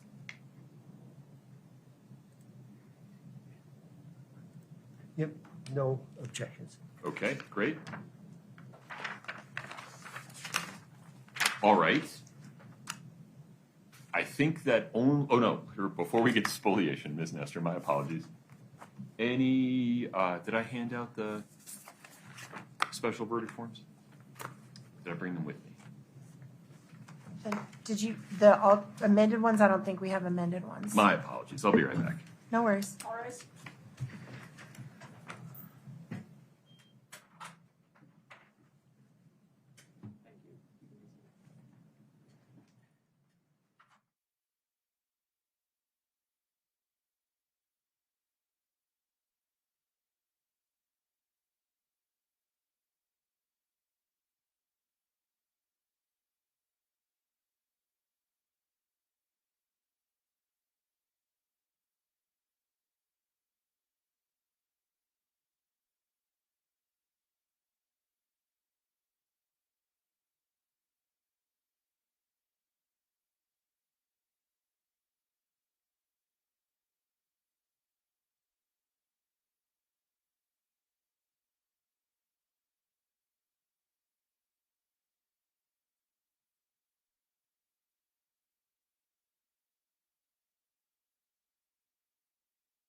Council, we're back on the record.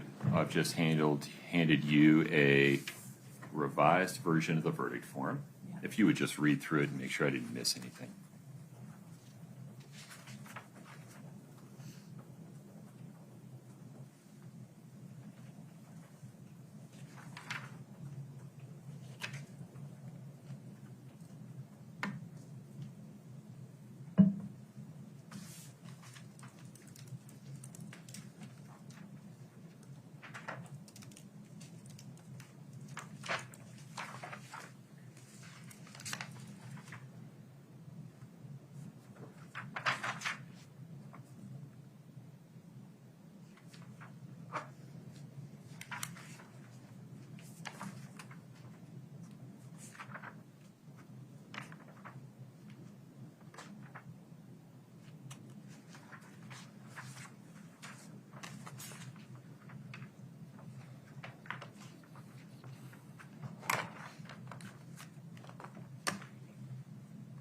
No objections.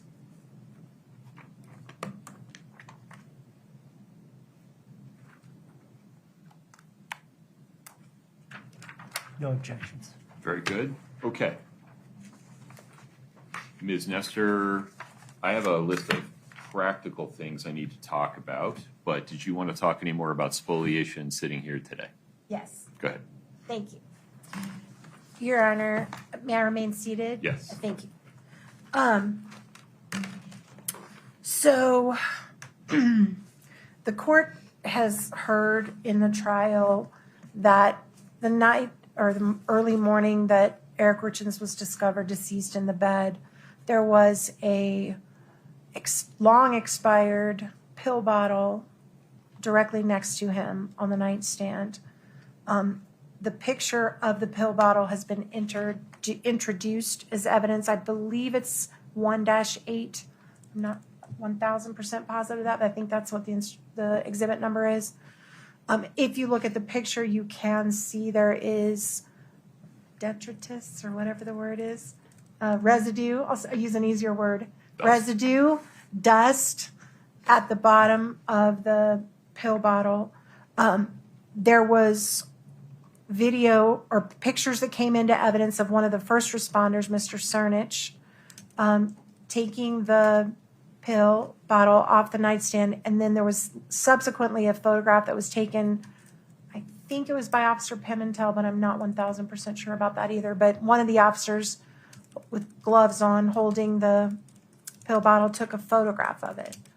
That pill bottle, there was testimony, was sent with the body to the... In the body bag, right? I believe so. To the office of the medical examiner? I believe that is correct. And that it was delivered to the medical examiner's office. The final witness of the trial, Officer O'Driscoll, was asked if they were able to, or still had the pill bottle, and his answer was that they no longer had the pill bottle. I don't think that Detective O'Driscoll say that? No, it was objected to because it was hearsay. I don't know whether he knows whether they still have the bottle. No, he doesn't know. Right. But he said that he doesn't have. They don't, like the Summit County Sheriffs don't have it. Correct. Right. Yeah. So I don't know if he knows what happened to it at the medical examiner's office or not. Is there any affirmative evidence in the case about whether the medical examiner's office still has the bottle? No. Not that bottle, no. Okay. No. Meaning no affirmative evidence, or they don't have that bottle? They don't No have- affirmative evidence of this bottle being present or not present. That's my recollection. I have not rewatched every day of that testimony from the medical examiner. Well, I do know that the young woman, and I apologize, I cannot remember her name either. I'm just blanking right now. Dr. Ulmer? No. The Ms. lady Gibson? who checked in the body that had the tag, the red Yeah. tag on it. Right. She testified that what happens is when they open the body bag, that there are their personal effects and the prescriptions that were on scene for purposes of their giving them ideas what to test for, I guess, when they do the toxicology. I assume that's why that's done. I don't know for sure. So I know that she my recollection is that she testified it arrived at their office with his personal items. I don't know that we've ever had any testimony to why it was lost or destroyed or what happened to it. And it's gone because it would have been here if it wasn't. So. Oh, but yeah, I mean, let's come back to spoliation, right? Okay. You have to first show a violation or that a duty to preserve Right. existed. Exactly. Then you have to show a violation. Right. Then you have to show prejudice. Right. So whether or not the duty to preserve existed, they preserved it because it went in the body bag with the body. Well- So who is it that you would say violated any duty here? Well, it wasn't preserved for purposes of the defense to be able to examine it or to use it at trial because it was gone by the time we did our physical evidence examination. It wasn't there anymore. I don't know that any evidence of that is in the record. Well, we can do affidavits as to that. The evidentiary record for trial is closed. No, for your evaluation purpose, it's not, I don't think your finding is based on what happened in trial. No, but Because I mean, all the time on the TV evidence is closed. Closings are happening Monday. To the extent you were a party wanted to make an additional evidentiary showing and have the court make findings sufficient to support a ruling that there was a breach of the duty to preserve, findings regarding the level of culpability, whether it was inadvertent or intentional, Right. and what the prejudice is. That time was months and months ago. No, I disagree with that. So, we could, even now, file a motion to dismiss under Tiedemann based on what came out at trial, plus additional evidence for the court to consider. We're not doing that. This is not that. No, we're not doing that. But I'm saying that if we're asking for a remedy, that there was a duty to preserve under Rule 16 of this hydrocodone bottle. The hydrocodone bottle, by the time the defense team did our analysis of the physical evidence, it was missing. It was gone. So we've never had the opportunity to test it, submit it to a expert, or have it or use it at all. Right. So it's missing. There's no question there's a duty to preserve it. They thought it was important enough to take a picture of it. It was next to the body. There's clearly a duty to preserve. We do not have, and I will concede it up front, we certainly don't have any evidence that suggests they intentionally destroyed it. We've just not come across that in any way. But there's definitely going to be some gross negligence here if the main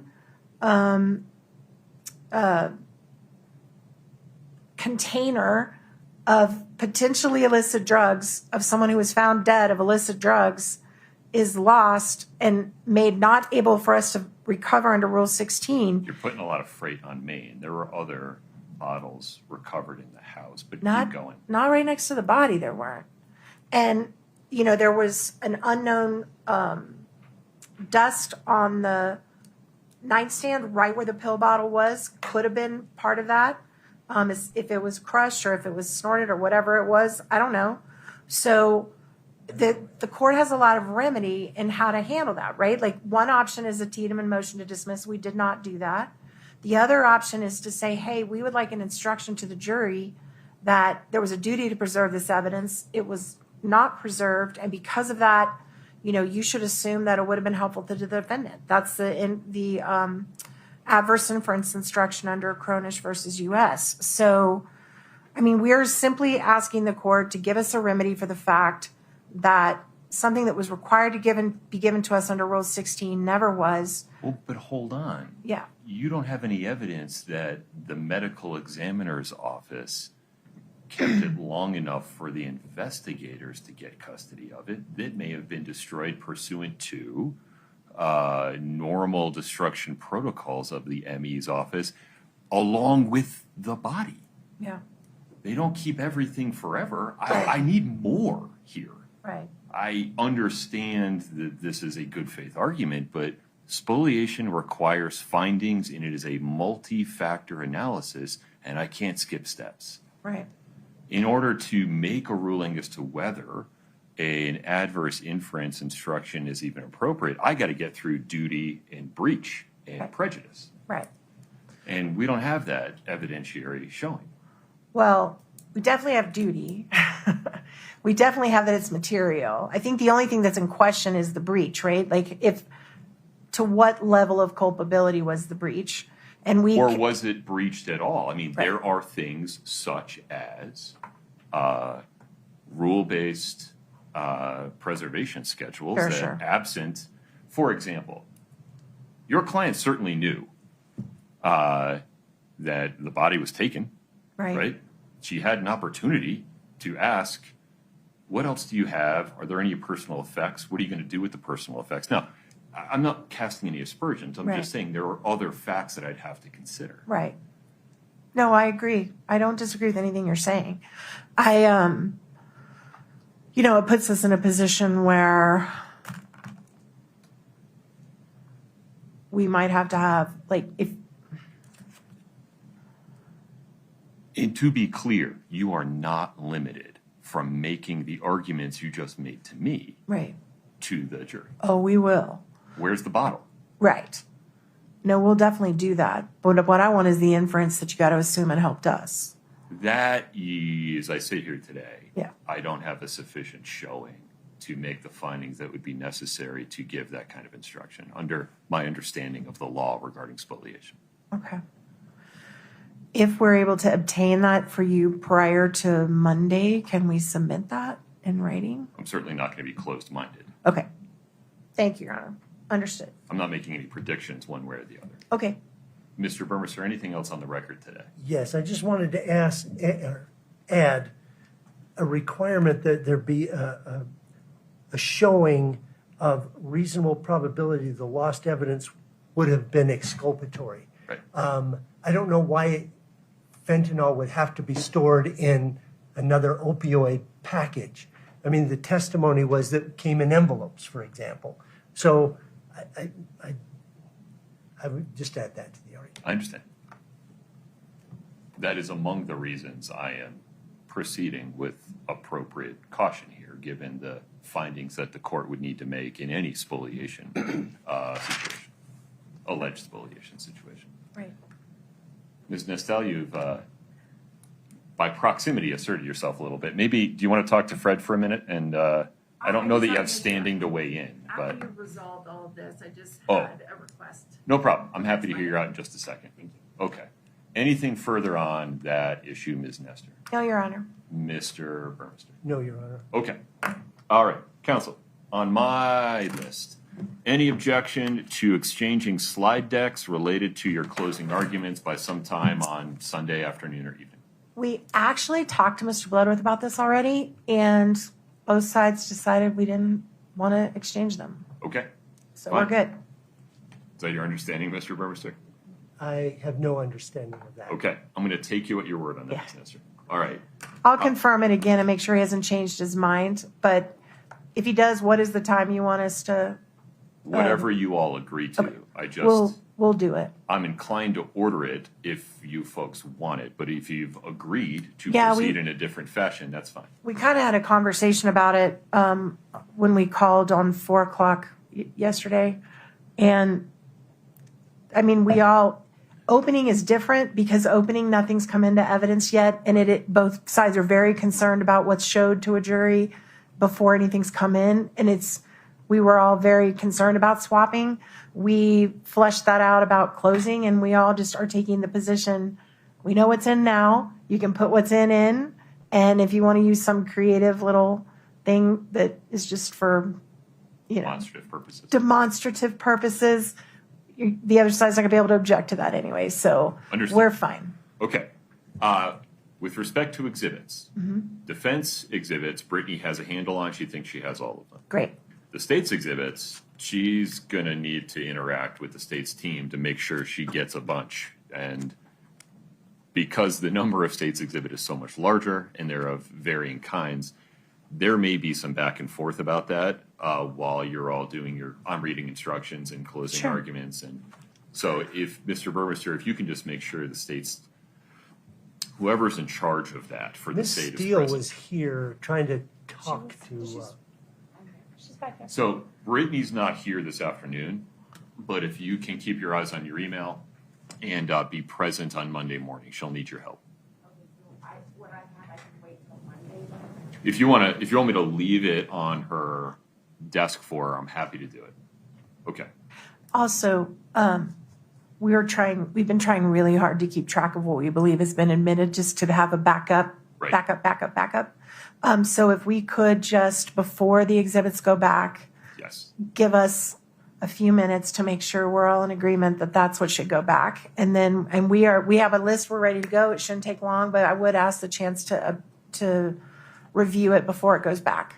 It's my expectation that that will take longer than a few minutes Yeah. and will involve somebody from both sides of the beat, Brittany, after closing is complete. Perfect, thank you.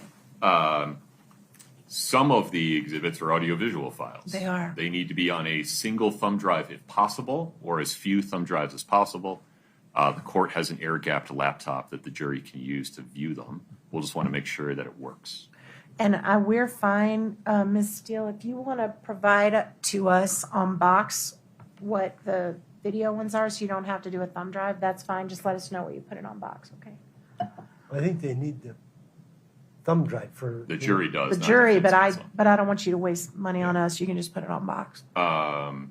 And then, notwithstanding our conversation regarding the 900 pages of Carmen Lauber's interviews, turns out there are a lot more transcripts that were admitted than I recalled.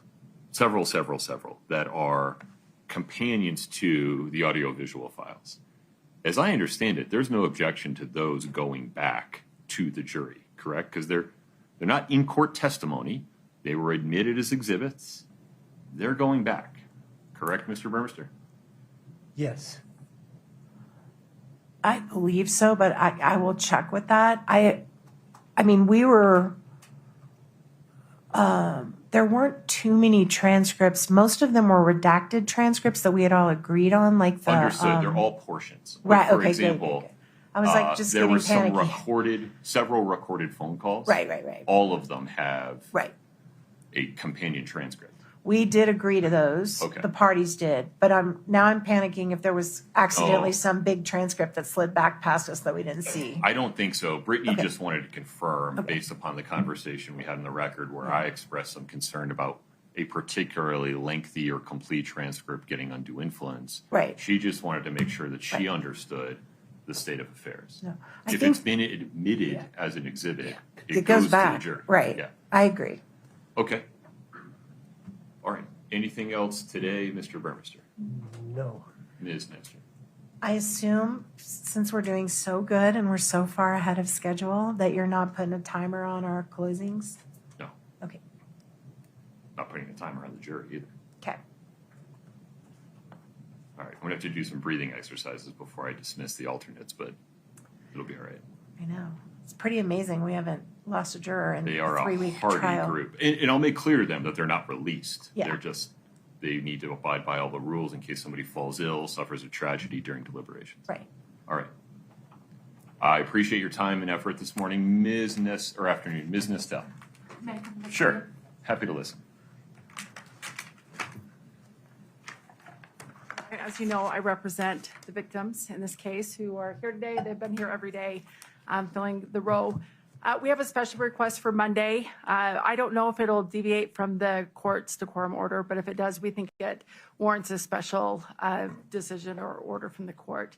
And that is, we're asking for the victim's family to be able to take that second and even third row during the closing arguments. Of course, nobody can or anticipate when the case was going to close or when closing arguments would be, but that's a really important day. It's an important day for the victims to exercise their right to be present, which to be meaningful means they want to hear and see as much as they can. So I think they've been very abiding to the court's decorum order. This is really important for them. There were a lot of witnesses who were subpoenaed and weren't able to come in, maybe didn't even end up testifying, but they want to come as well. So during the pretrial proceedings, the victim's family had 2 rows that they filled regularly, and there are a lot of people who loved Eric and supported him and who would like to be here that day. and to prevent people from having to camp out all night at the court's doorstep, just to make sure that they get in. Our request would be that they get the second and third row designated. Chris, have we handed out wristbands for Monday yet? No, sir. Our plan is to hand them out for the formal event before 0800. So I'm just going to sound this out in real time.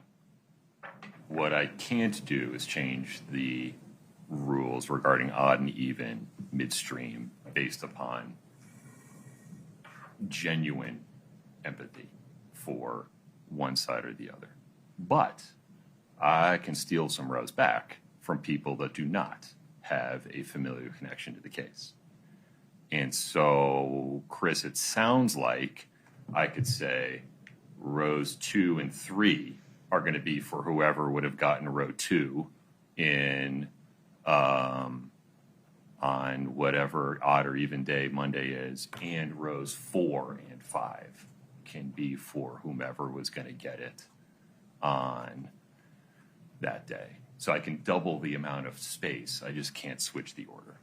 Okay, and I think possibly the defendant's family would have been on Monday. Of course, again, we didn't know the trial was going to end, or that important day would be Certainly needed on a Monday. die. Yeah. If those rows are not filled, can those seats be filled? No, it makes it very hard for court staff to manage who's sitting where and to make sure that everybody is behaving. So I got to have clear rules, but I can double the space. I mean, let's be clear. What I'd be doing is excluding the rest of the public. Right. But let's put it blank. Instead of 1 row for Miss Kouri Richins' family, 2 rows for the public, 1 row for Eric Richins' family, it would be 1 row for the media, 2 rows for Kouri Richins' family, 2 and guests, and 2 rows for Eric Richins' family and guests. Okay, thank you. Chris, now that I've said that out loud, that's an idea. I got to make sure I did not create any trouble. I have to deal with the public. Well, we can send something out, right? Yeah. I imagine that I could ask our media partners to help me spread the word. So we'll get to that. Okay. So I'm happy to talk to Ms. Richins' family and see if they need that second row. And if they don't, I can communicate with Mr. Palmer and tell him there will be 1 row for the public. I'm probably just going to make this decision now so there's no ambiguity so we can get ahead of it. Okay. So that people aren't coming to the courthouse 2 days from now with an expectation. Okay. Will you give me 5 minutes to talk to Chris to make sure I'm Yes. not working at cross purposes with the security plan? Yes. All right, let me take a 5-minute break, folks. Thank you. All right.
this is going to be the plan for closings on Monday and the period of jury deliberations. First row, as usual, will be for members of the media with authorization to have a seat in those rows. Whichever family, whether it's Eric Richins' family and guests or Kouri Richins' family and guests, is entitled under the current odd-even switching scheme to the first or to the second row will get the second and third. Whichever family and set of guests is entitled to the fifth will get the fifth and fourth. Keep in mind, they're going to switch each day. So if the jury keeps deliberating into Tuesday, it'll be 2 and 3 versus 4 and 5 switches. Mr. Palmer, Court Security Director, will give counsel,